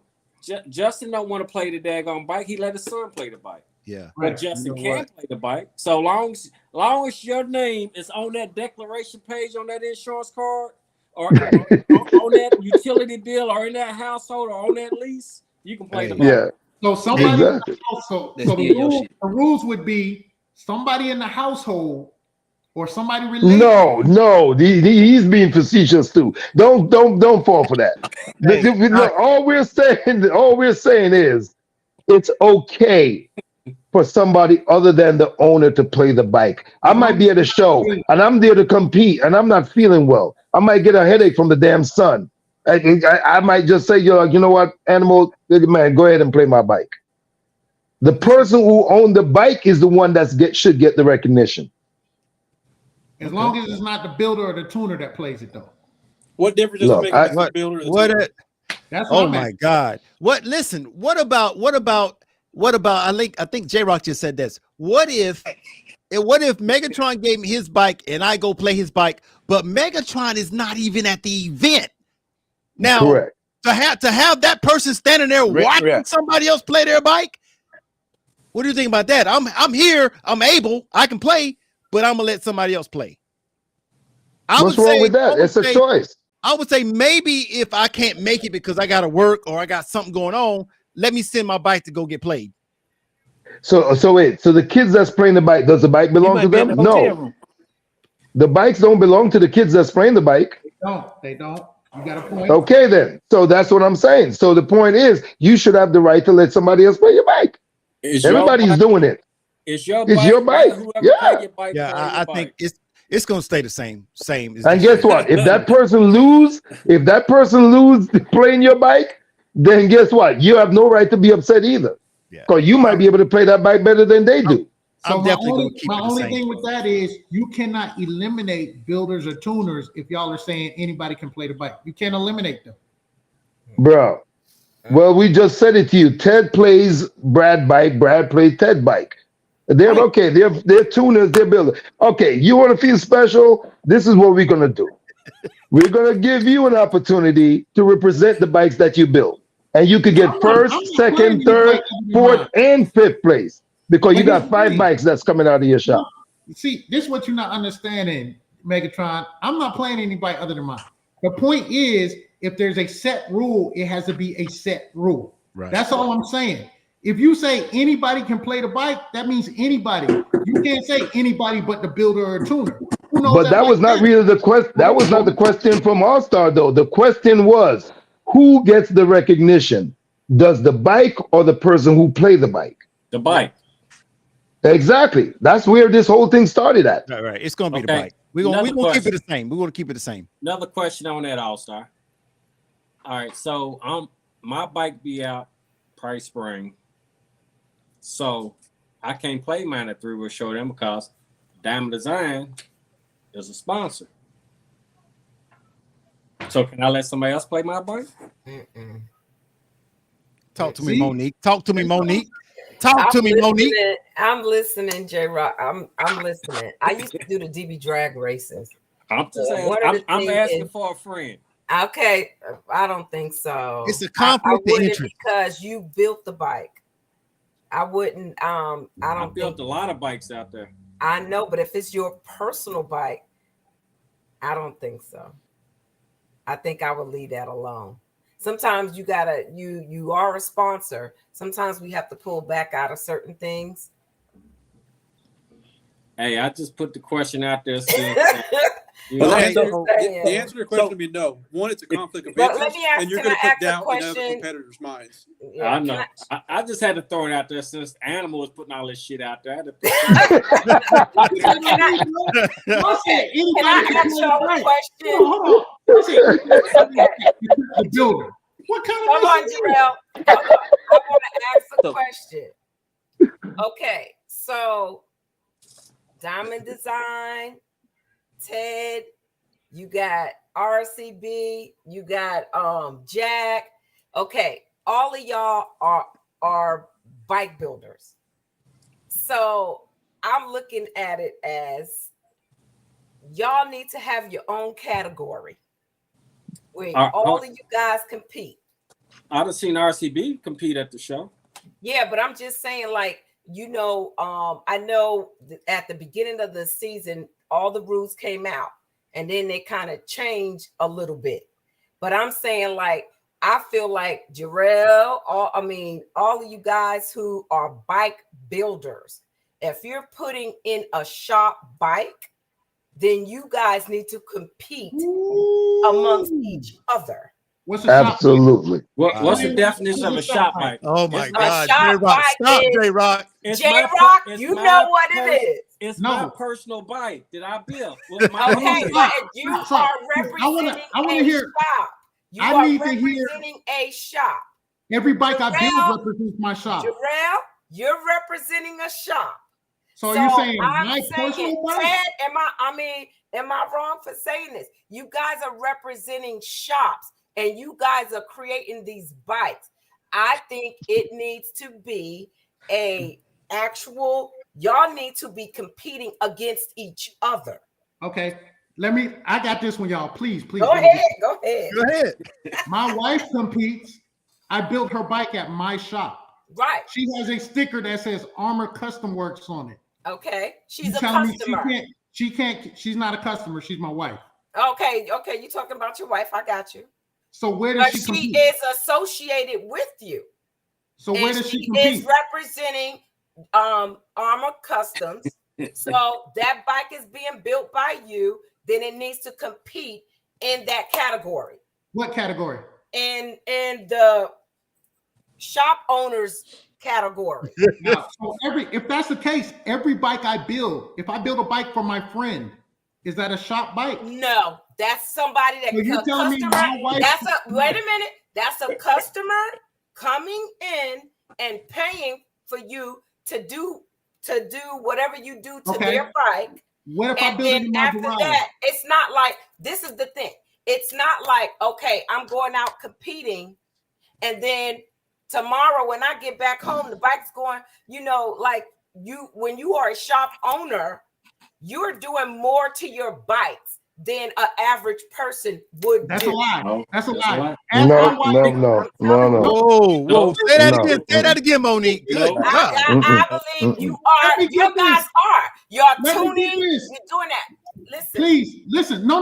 Listen. Guess who bikes gets the least amount of attention out of every bike I build? Mine. Yours, right? It gets the But least amount of it's attention. still a shop bike. It's Before still I put it you are on, my bike representing goes on a the company. trailer the day before we leave, and it's probably pulled apart. But you're telling me if I build a bike for my wife, if I build a bike for my aunt, if I build a bike for my cousin, I'm not they talking can't about compete. the cousins and the aunts. I'm talking about you, the business owner. The business Okay, so but you owner. just said my wife can't compete. No, your wife. No, she didn't say either. You and your wife is representing your business. You are a business owner, and when you build your bike, you have access to stuff that regular customers do not. No, I wouldn't agree with that. No, it's an option. It's an option. Everybody has the option to have the same exact build that the bike shop has. If you're willing to put up the money for it, you can have the same tune, you could have the same drivers, you could have the same identical bike. They're willing to sell you their bike. So if you're willing to have that, there's an option. Listen, hold on. Listen. People do where bike owners, business owners that own audio shops, they have a lot of stuff tied up in it that average people don't. Let me say this. I'm just saying it needs to be a category for all of y'all bike shop owners. Monique, listen to this. What's up? The 4 featherweights that I built that compete, 5 featherweights that I built compete, all have the same system. They all have the same speakers, the same amps, the same radio. They all bought the same thing. They go in there, it's up to them to play the right songs. That's it. I'm not saying nothing about the songs. I'm just saying a lot of you guys, your own businesses, y'all have more access to a lot of different things that average people don't. I might pay you. I come in there, get my bike tuned. Yeah, if I want to spend $100,000 or whatever, but at the end of the day, I'm taking that bike home. It's mine. and it's not going back and forth like that. Y'all guys are in there all the time dealing with your bikes. Y'all adding certain things, you tuning in. I just think I just really think y'all have to be their own category. I've been trying to build a sling shop for 3 years and still ain't got it done yet. Why is that, J-Rock? I ain't got time. Because you're building everybody else. J-Rock, you dealing your Harley. You riding your Harley. It's in pieces. I ain't rode that in 3 years. I've been working on everybody else's shit. We ain't got time to work on ours. But I do. I just do. Look, the competitors don't feel like that. The people who are competing don't feel that they're intimidated or there's an advantage of the owners building the bike. Right, I understand that because when the rules came out earlier in the year, I know that question was asked. Did anybody have a problem with people with owning businesses competing? Everybody said no. So that's why now and whatnot, it's like, okay, you got people that own businesses that put certain things on their bikes. They compete in the show, and guess what? If they don't win, they're going back to the garage, and they'll be adding more stuff. And you can do the same thing too. But you can do the exact same thing. You know what makes everybody equal? I think it's a difference. The speaker count, how many tweeters, how many drivers, how many subs, how many. It makes everybody even. I don't care how much you spend. You can go. We done beat plenty of people done won with a bike that don't even have half the amount of speakers. And Lemon Drop got 6 speakers, 1 sub. Going all the way up to middleweight. She put another sub in. She still got 6 speakers, 2 subs, and she's winning all the way up to middleweight, heavyweight. She's winning. So what's some of those bikes, their build is a whole lot more than what she's put into that bike. Right. And it doesn't matter. I think personally, it doesn't matter if it was, you guys say, a shop bike, because whether the bike was built in a shop, garage, on the street, it's what you put into that bike, and it's what how you play it. So it doesn't matter. I mean, I basically, when Jarrell built my bike, all 5 of his bikes, like he said, they all set up the same. Because people heard my bike, and this is what they said: I want exactly what she has in her. And he built a replica of my bike. So it's not a matter of, I don't think it's a matter of a shop. Where'd Monique go? Because I went to Monique. Hold on, Monique. Check this out. She keep falling off. Back in the day, I'm giving you my experience. I ain't backing down. I'm just giving you. No, you know what Monique is trying to say? Monique don't want to say it. And I think Phoenix just said it. They're trying to say that because the owners and the shop, they get the prices much cheaper, they can change out a speaker with no problem. The average person can't do that. That's kind of really what it comes down to. Hey, this is simple. It's a simple fix to that. It's a simple fix to that. Go get an LLC. You can get the speakers for the same price I get them. No, nobody's not going to do that. That's not for the average person. Jarrell, that's not what it's about. What I'm saying, it's not about that. This is the whole purpose. I'm not saying that you cannot be, y'all all can compete, but I'm saying it's like all your bike owners, y'all are doing a lot of extreme things.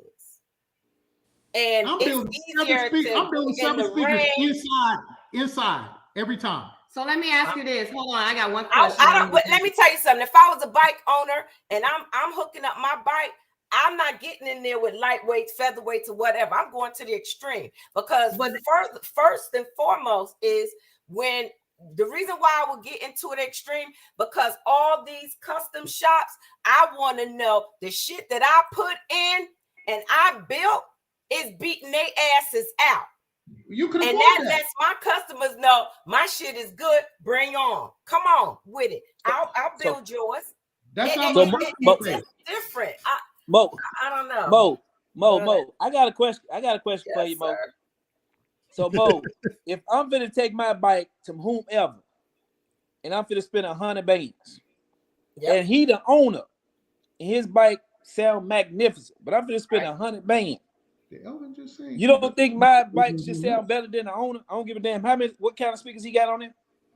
True. Well, you might spend 100, but the owner might be a millionaire, and the owner might not want to spend that on his bike. Yeah, but still, I mean, some of the owners' bikes doesn't sound like they customers. Some customers outdo the owners. It just depends on what you want to spend to put on your bike. Depends on what you want to spend. But I've been. Let me tell you, I've done.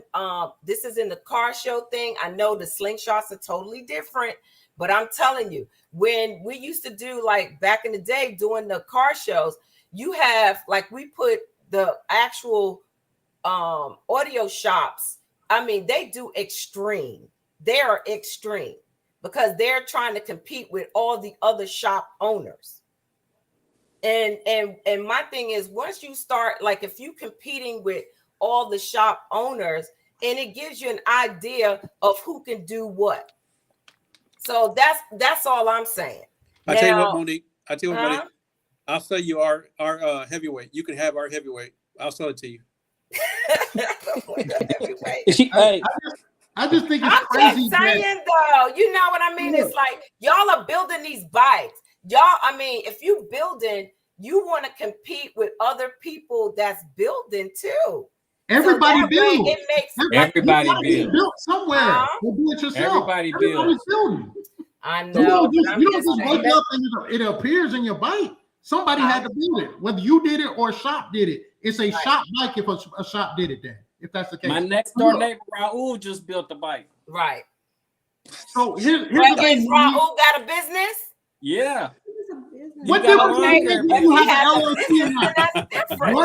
What difference does it make? Hey, hold on. I built my featherweight. Hold on. I built my featherweight before I had an LLC. I won featherweight of the year last year. Does that mean it was a shop bike? No, I know what I'm doing. Right. So you're telling me now that I have an LLC, I can't compete? I still have the same. No, sweetheart, I'm not telling you can't compete. I just can't compete with everybody else. There should be a category for those bikes she's saying. She's like everybody. Category. I have a lift now. So now I can't compete with everybody else. No, I'm saying normally, like when you have shop bikes, they're mostly in very heavyweight and extreme because y'all building different things. Y'all doing something unique. I'm not and doing I think there should be a category just for that. Let's move on. This is what we're going to do. This is what we're going to do. In the chat, we have 44 viewers right now. In the chat, I need you to type yes or no. This is the question. Do you think shop bikes should compete against only shop bikes? Yes or no? In the chat. Shop owner built their bike. Can they compete? Somebody just brought up a good point. All right, hold on, Animal. Hold on. Let me thank the ambassador Jack Long for his super chat. He says shop bike talk has been talked about ever since I got my Sling. No solutions yet for 2 years. We trying to figure it out, Ambassador. Somebody just brought up a good point. There's a difference between a shop bike and a demo bike. Oh, look. We got yes, no. Jeez, let's see. Okay, we got no, we got yes, we got no. Listen, it is what it is. It's a mixture. I'll tell you what I did. I contacted one of the platforms and I told them, I said, hey, listen, us as a shop, we have multiple slingshots all the way up in class. I said, we'll take 5 of our slingshots, 1 in every class, and we'll go against any other shop out there if they'll do the same, and we'll do it like on a Friday. And that's challenging other shops to do that. Okay. But that's on a Friday. It's for fun. Yeah. You know. Right. That'll work. That'll work, Ted. That's right, Ted. That's what I'm saying. All right, let me thank Game Changer for his super chat. Game Changer says, I want to thank Megatron, Jarrell, and Jason Simmons for helping me out in Atlanta trying to get it right for the sound competition. We got you every time, bro. That's what I love about the community. Yes, I guess it's a shop bike. Well, I'm gonna build mine in my driveway, so it won't be a shop bike. Hey, so what if somebody got an LLC? What if somebody got an LLC, but they're working out their garage? Is that a shop bike? That LLC stuff is different. No. I'm saying if you got a brick and mortar, if you got a brick and mortar and you building bikes, only thing I'm saying, Jarrell, is that I'm not saying you can't compete with everybody else. Only thing I'm saying is truly that when you are a bike builder and you are LLC with a brick and mortar and y'all are building extreme bikes, even though you built people, a customer comes in and you build a bike, you put in what they want. A lot of times when you guys are shop owners, y'all building bikes, y'all doing extreme stuff. Only thing I'm saying is that's a thought, just to have a category for you guys to be able to display what you can build. Okay, so let me just say this, because it's too vague of a category. Because I could have a shop. Cozy has a shop in his backyard. A shop, brick and mortar, but it's a shop. He charges people. Thank you. So what is that? I don't know. I don't know. Exactly. It's a shop bike. No, it's not a shop bike. Just because you have an LLC, is he operating as a business? Is he operating as a business? Anybody that builds a bike when I was working on my garage, I was charging people to build their bike, so I was operating as a business. But I'm saying if you are a business, you have an LLC. So if you have an corporation or whatever, and it's a shop bike, point blank. Yeah, but you're building extreme. You normally I don't build extreme. People build. I mean, you guys. Wait. Here we got a shop owner right here, Audio Hogs. He says, "I'm a shop owner, and I want to go against Elvin, Brad, and all of the Jose's, but I don't have a shop bike." Okay, well, I mean, you cannot define a shop bike definitively. You can exactly. Yeah. But you cannot definitively define a shop bike, because you can't be fair. You can't be fair across the board. Just because I decide to do this for a living, and now I want to compete as well, which my bike gets the least amount of attention anyway. You can't say, no, Jarrell, you can't compete because now you have an LLC. There's plenty of people in this slingshot world that have an LLC that charge people to do stuff, but they just do it out their garage, out their driveway, like I started. Sure. Mm-hmm. You cannot define a shop bike. You can't, because even if a do-it-yourselfer build their own bike, what category does that fall in? Exactly. If I have a lift in my garage, does that make it a shop? No. No. You can't. I still think I'm thinking it's a little different, like I say, because when you have a brick and mortar and things like that, even though you built your bikes, Jarrell, you can compete. And I'm not saying that you don't. But what's the advantage? What's the advantage you think that? What's the advantage that a shop has? Advantage. I'm saying that you guys compete. Like if anybody that has a brick and mortar competes against each other. I mean, it's just a category. You can compete with everybody else, but when you compete in that category against other actual bike owners, it gives you you're competing against your peers. So we got all these people that like Jose and yourself, and you have J Rock, Diamond Customs, all of those. I'm saying it should be a category too. Why? Y'all can explain why. Explain why. I think it means something. It means the same thing that it means when somebody comes to me and says, I have 10 grand, build me a bike to compete with. It's the same thing. I get it, but I still think that you guys need a category too. You don't compete. Well, guess what? We're gonna agree to disagree. So hold on, Megatron. First of all, no, I don't compete, because before I used to be in the car show thing. Only thing, the difference is the slingshot is different. I have a slingshot. I had a slingshot. I compete in car shows. So I like the car show sector. So please don't say that, because me and my husband both, we did compete into all the car show, but if you took audio shows, we did that. But if you took your car to a shop and they built it, that's a shop car now. No, it's not, because my thing is I've done where we had extreme vehicles that you keep shot using the word extreme. I don't build nothing extreme. Stop using Okay, that well, word. you don't build nothing extreme. I'm just saying, from my experience, a lot of the audio places that I've experienced, a lot of them, some of them build extreme vehicles to compete with. All right, y'all. We're gonna move on. We're gonna move on. All right, we're gonna move on. All right, so listen. Hey, I still have love for everybody. Always. We're gonna move on. We're gonna agree to disagree. We're gonna move on. All right, listen. We're gonna segue into something else, man. And this is my last talking point, and then we're gonna talk to you guys. Have you guys talk? So listen. I just want to know, if we wake up tomorrow, and they have discontinued making new slingshots. If we wake up tomorrow and there's no more new slingshots being made, is that the end of us? Is that the end? Man, no. Hell no.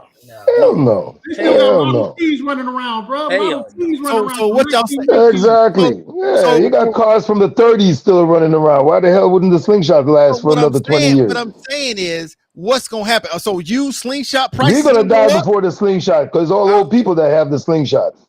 Everybody that owns the slingshots is up in age, so we're gonna leave these slingshots behind. So Megatron, you tell me that if tomorrow they're making no more new slingshots, no more new slingshots. So if you don't have a slingshot yet, if you don't have one yet, I'll stop. Megatron took his slingshot to a 4-wheel. He can take it back there to you a go. 3-wheel. There you go. Okay. Cortez. Let me talk to Alabama. Hold on. Let me talk to Alabama. Yeah. Cortez. If we wake up, Cortez, and they're not making no more new slingshots. So now, if you have a slingshot, you have one. But if you want to get one, you got to buy a used slingshot. So how does that make us? What does that do for the community? It makes us even more unique than we already are. It increases the price of a used slingshot. It makes the prices of parts for slingshots go up. And it puts us in a brand new category. There you go. Oh, so we exotic now. Now we exotic. Correct. So now we have to be more creative. Now we have to add 6 wheels and start actually giving out to make it last. Give out second place trophies and third place trophies that people can actually stick around and enjoy the game and stay relevant. Yes, we gotta stay relevant. I don't know, man. I feel like if they stop making them, man. What they gonna do? It's going. Y'all don't think it would hinder us at all? No. That's like saying if they never made automatic, would half the slingshots still be around? Yes, people would learn. Let me say this: if they stop, Ted, this is just me, Ted. If they stop making new slingshots, do you think we're gonna have some of these aftermarket parts slow down? It's gonna make me rich because I'm selling mine because everybody gonna want it. Right. There you go. There you go. Supply and demand. That's it. Used ones gonna be hot commodities. I mean, they possibly would start. You can't even find a slingshot. Right. They stopped making Indian motorcycles, and you see what they got more valuable. Now they came back. There you go. They'll come back. So we can. So maybe it would be a good idea. It would be a good idea for them to stop making. We're gonna agree that the used slingshot price is gonna go up. Yes. Yes. Hell yeah, they already done went up. There you go. Going at 22 and 26,000. Yep. Easy. Yep. Yeah. Well, remember they all started at 19, and now where we at now? 40. 30, 40. Man. 40. So they ain't be nothing new for us. They ain't nothing new for us. Yeah, that won't stop it though, All-Star. That wouldn't change nothing. TJ, let me see what TJ says. No aftermarket. No aftermarket won't go anywhere until the orders stop coming in. Okay, I like that. But you gotta at least think about it. If there's not more new slingshots, you might not have so many accessories. You know what I'm saying? I mean, I don't know. Of course, because the accessories is still going to be existing for the existing bike. Ted, what company's going to start putting more money into something they ain't even making the slingshot no damn more? Well, look, we're all building new. We built our bumpers. Nobody has those bumpers. For these slingshots, they're just plastic. That's all they are. They're really worthless. I mean, we're dumping all this money in these slingshots. We could have bought a house for the amount of money we put in these damn things. Exactly.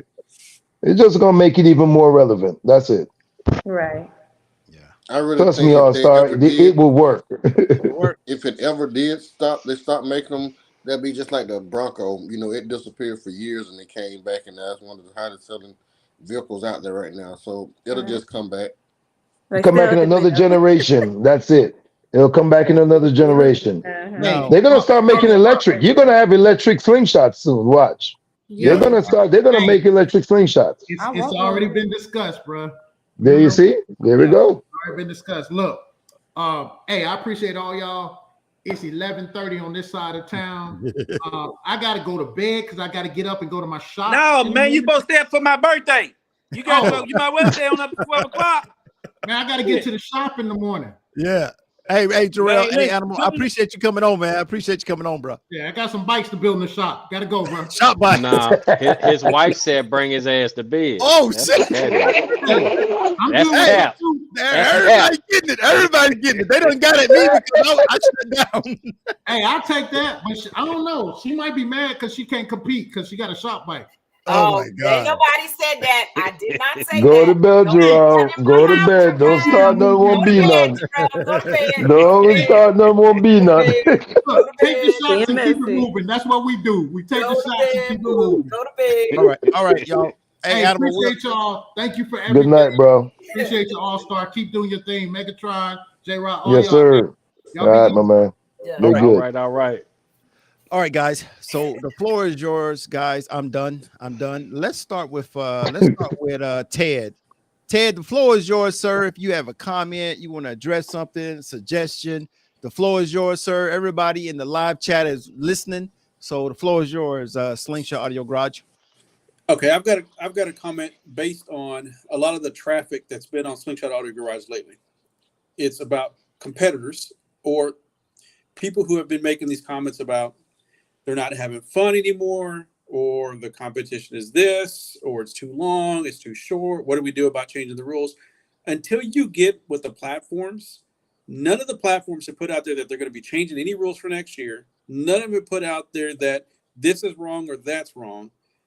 It's got to go through them or none of this changes. So it just seems like there's a lot of drama being started for no reason. Everybody has an opinion, but nobody wants to put up the money and run any of these shows. There's a lot of people out there crying about this and crying about that, and this is not fair, and this is not fair. Until the actual people, like I said earlier, get out there and they do something about it.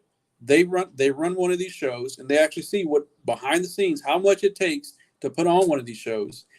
They go out there and actually judge for themselves and actually put in that situation of where they're having to walk around a slingshot and figure out which sling is better. At the end of the day, these slingshots are so loud, they're so close in competition to each other, you're starting to pick stuff apart going, I think this one sounded bad here, or this one sounded worse here. Because until you get out there and do it yourself, you got nothing to complain about. Preach. I like it. I definitely like it. Nice. Well said, Ted. Well said. Anybody have any comment to that? Yeah, he hit that right on the nose. I can't top that one right there. Yeah. And like he said, quit giving these judges all this daggone flack. Like I said, they walk around these bikes for 5, 6, 7 hours listening and listening and listening.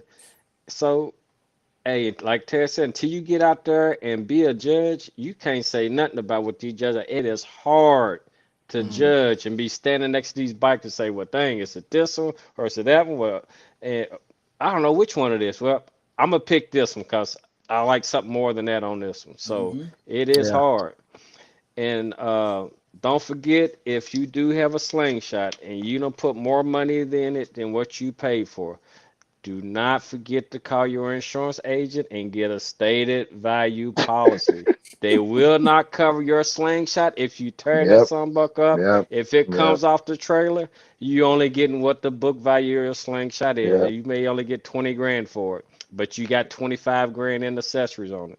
Young lady asked these questions to me. I told her what she needed to get. She got her bike done and she put it on the trailer. She didn't call her insurance company. It came off the trailer. So she only got the book value. All that money she just dumped in it, Wow. she did not get paid. Call your Okay. insurance agent. J-Rock, what's the name of that again? What's the name of it again, J-Rock?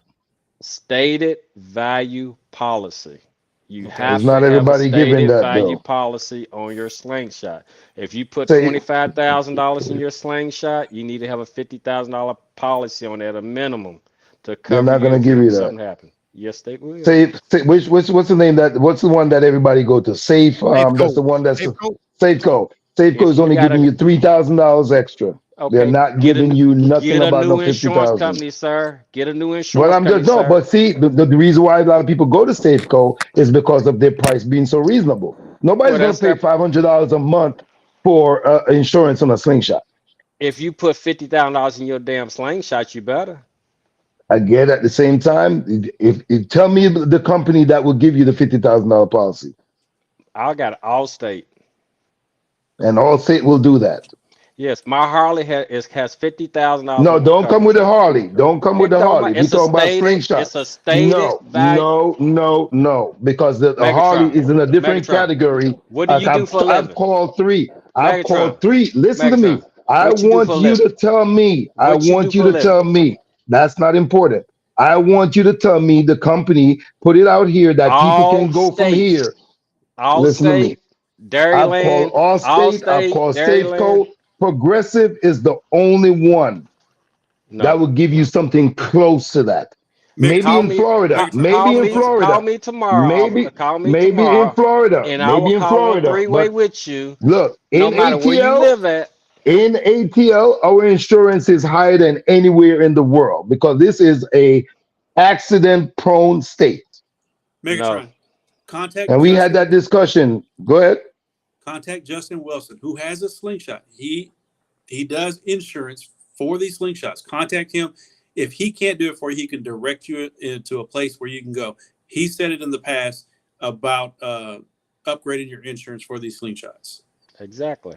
I am a licensed insurance adjuster. I deal with this shit on a daily basis on motorcycles, slingshots, houses, cars. Stated value policy is what you got to tell them. Some agents don't want to write it, so they're going to tell you anything to get you off the phone. Stated value All right. policy. Just remember I'll that. give you a That's all you call got to because do. I know Atlanta is different. A lot of times when you shopping around for insurance and the moment you mention you're in Atlanta, it's a whole different category you fall into. Hey, You I got was to What's just going pay on, to gonna play Jacob? though. say, I have Geico, and they got what's called accessory insurance. So accessory insurance, I got about $15,000 worth of additional coverage for $25 a month. So it might not be the same as stated value, but they will insure me up to $20,000, I think, over the value of just what I put in it. I And that's know they all Geico. have a cap. That's what I'm saying. I know they all have a cap on that, where they'll not go to the extreme of what we really have in the slingshot. And to give you a definition of what I'm saying, a stated value policy is you tell the insurance company how much coverage you want to have on your vehicle. You can do it on a car, motorcycle, or whatever. You say, okay, I want to insure my bike for $50,000. How much is this policy for that? And they would give you a price for that. Okay. Okay. Thank you. Thank you, J-Rock.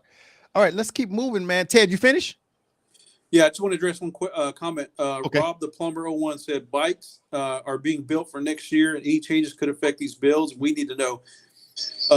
SS Takeover put Jimmy put that tomorrow he was going live on his Instagram page that people can tap in and ask questions because he said probably changes were coming. So those are contact these platforms because they'll be able to tell you what's up and coming before you go out there and spend money on these bills that may or may not be the right way to do it. So. Okay, nice. All right, let's go up to the young ladies. Let's go up to Doxy. And no doubt, the floor is yours, guys. Do you have a comment, suggestion, anything you want to ask the Slingshot community? We have 37 people viewing us, and you have all your guest members on the panel. So the floor is yours, ladies. You can go for it. Not really. I'm still learning it, like I said. So I haven't really paid close attention to everything that's supposed to be done. I just get in there and cut it on. So no, I really don't have any questions. So no doubt, you got bit by the bug, huh? You like to compete now, huh? I do. All right. So what's the fun thing? What's so fun about it for you?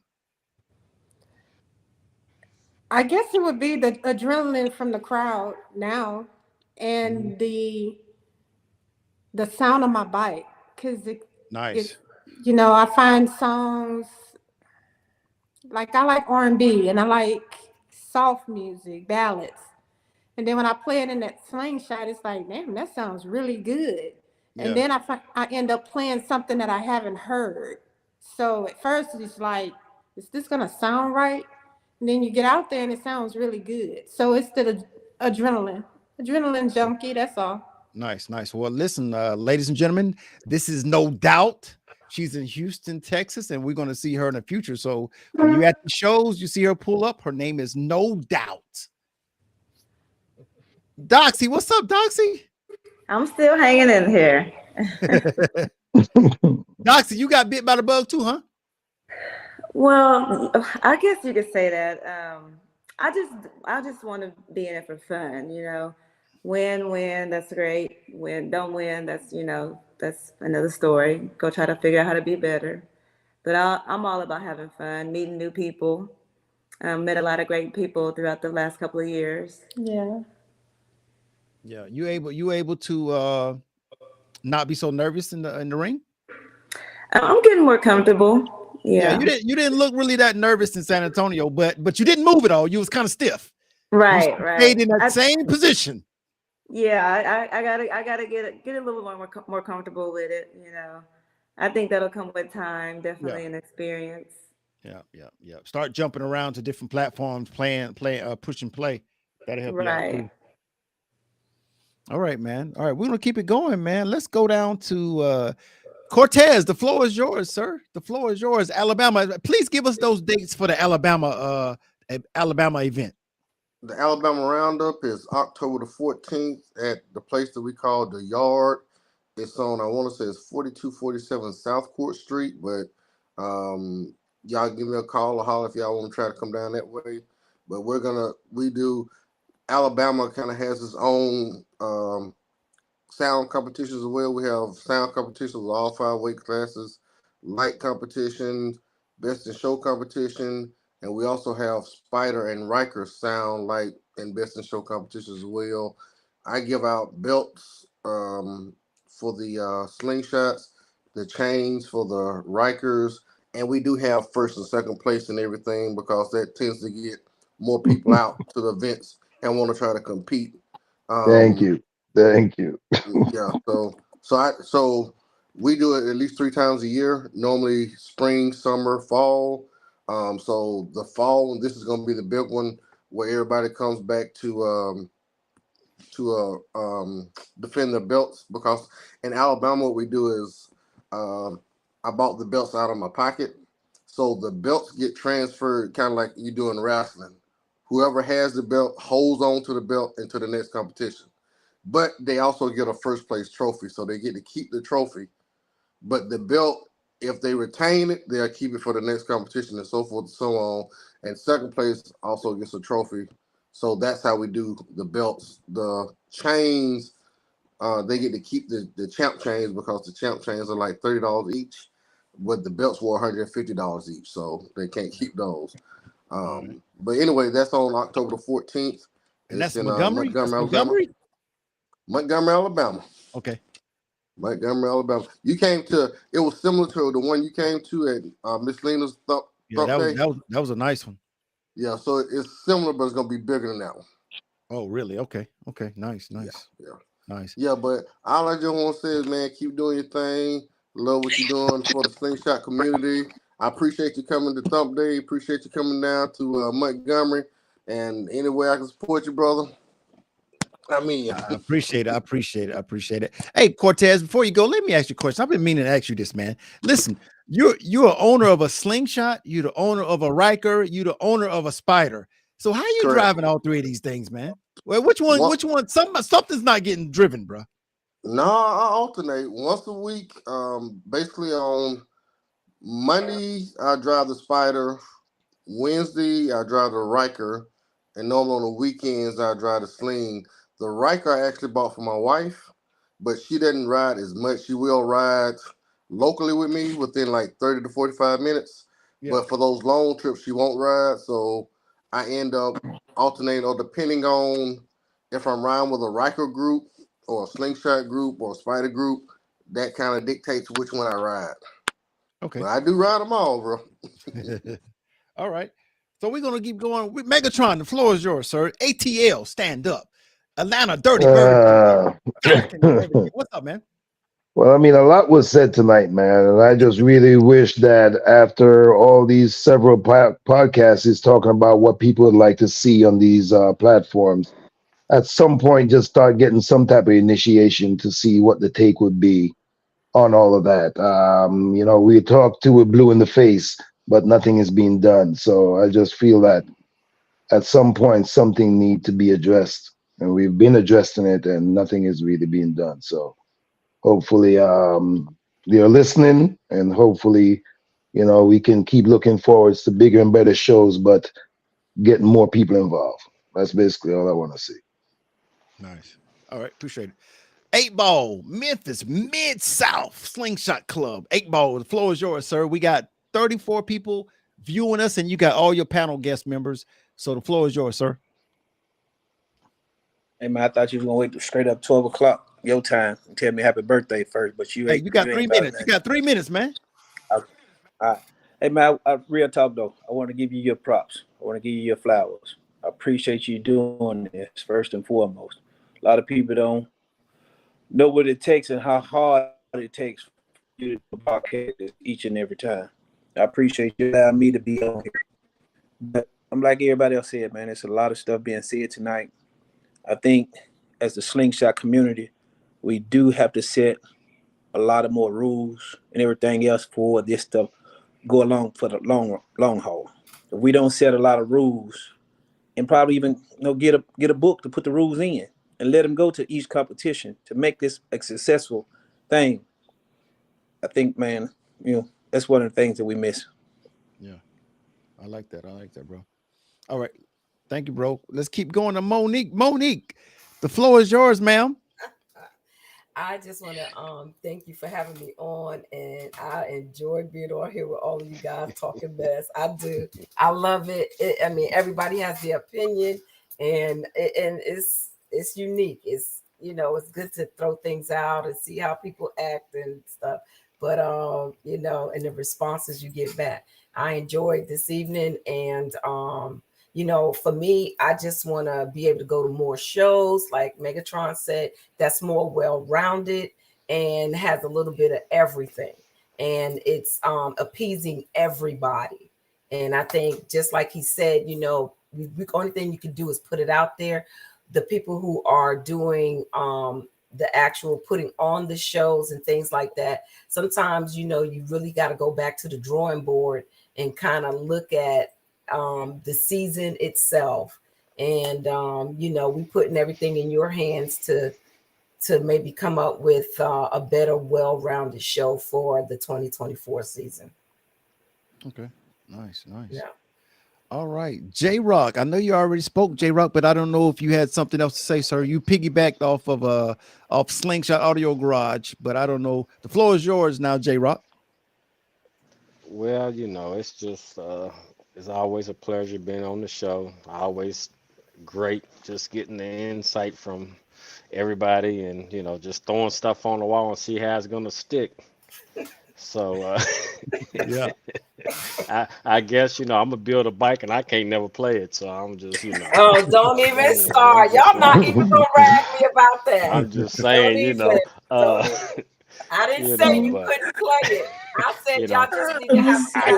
I got a parking You lot want to start it again? I got a parking lot pimp and shit and play. Don't worry, we'll get your second place trophy. Don't worry about it. There you go. Okay. I got one for you, J-Rock. Don't worry, bro.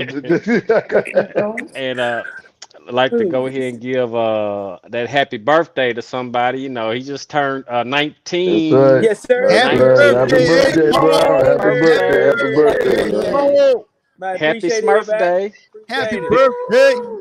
Hey, yes, sir. Yes, And sir. we didn't give what's the name a shout out because Jack and Lemon Drop got engaged too. Yeah. Hey, Yes, congratulations, guys. Congratulations on Congratulations. that. Congratulations, Really, y'all. congratulations to Lemon Drop and Jack. Yeah. Right. Congratulations. All right, guys. So listen, I'm gonna be on here a little bit longer by myself. So hey, guys, I appreciate you guys coming, man. You guys can go ahead and click out, man. And I hope And you guys come back, man. as the Oh great yeah. Most Russell definitely, Simmons, man. Just say the word. as the great Thank you, Russell brother. Simmons Really said, appreciate it. God bless. Good night. All right, Good bro. day. Good night, Bye, y'all. All right. Bye, bro. Be safe. Bye.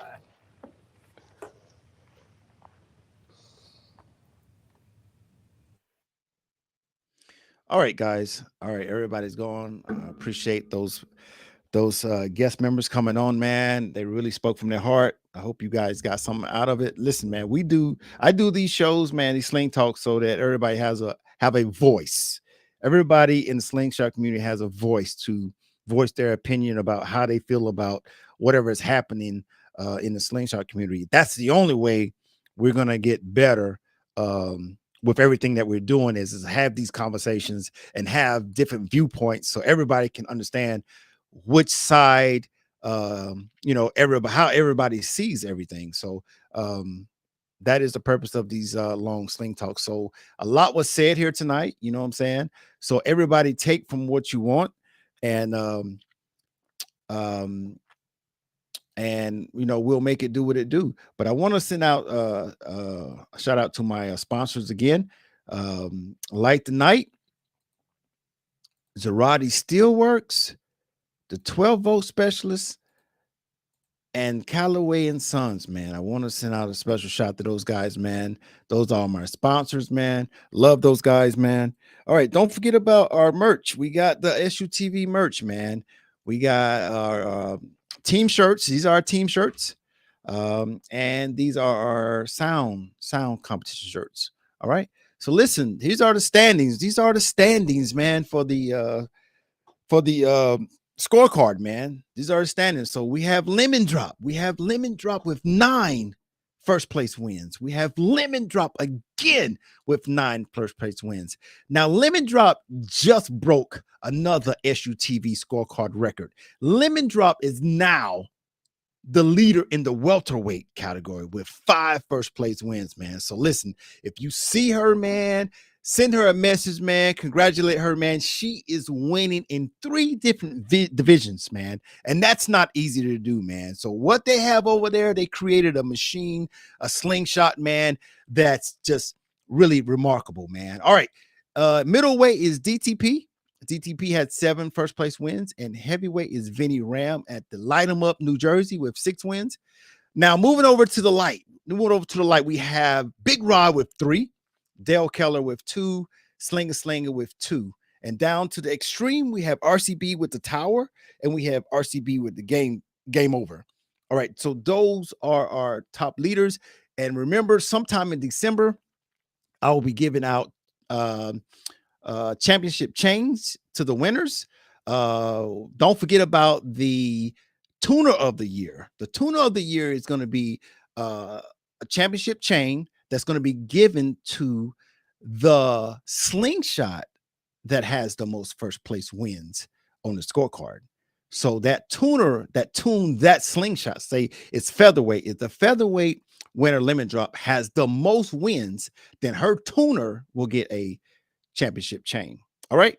So that's how that's going to go, man. So if you see these guys on Facebook, man, you see them around, let them know, man, because it's not easy to do, man. It's not easy to do to get on the scorecard, man. These are first place wins, man. First place wins on different platforms. So make sure you congratulate these guys, man. All right. So listen, man. I need you guys to subscribe, man. I need you to subscribe, share, and comment. I need you to do all 3 of these things, man. This will help the channel grow. Help the channel grow is what we're trying to do. We're trying to push it to the next level. All right. So today was different, guys. Today was different because I streamed to YouTube and I also streamed to Facebook. So if that's something that you guys like, you think it was cool. I don't know if a lot of you guys knew I was streaming to YouTube and Facebook, but if that's something that you like, man, send me a message and say, you know what, All Star, I like that. That was pretty cool. It's something you should keep doing. And I will appreciate that, man. So listen, I'm not gonna hold you guys because it's been over 3 hours, man, and I'm tired too. So once again, I want to say thank you to my sponsors. I want to say special thanks to all the guests for Sling Talk 27, man, and I'm out. Peace.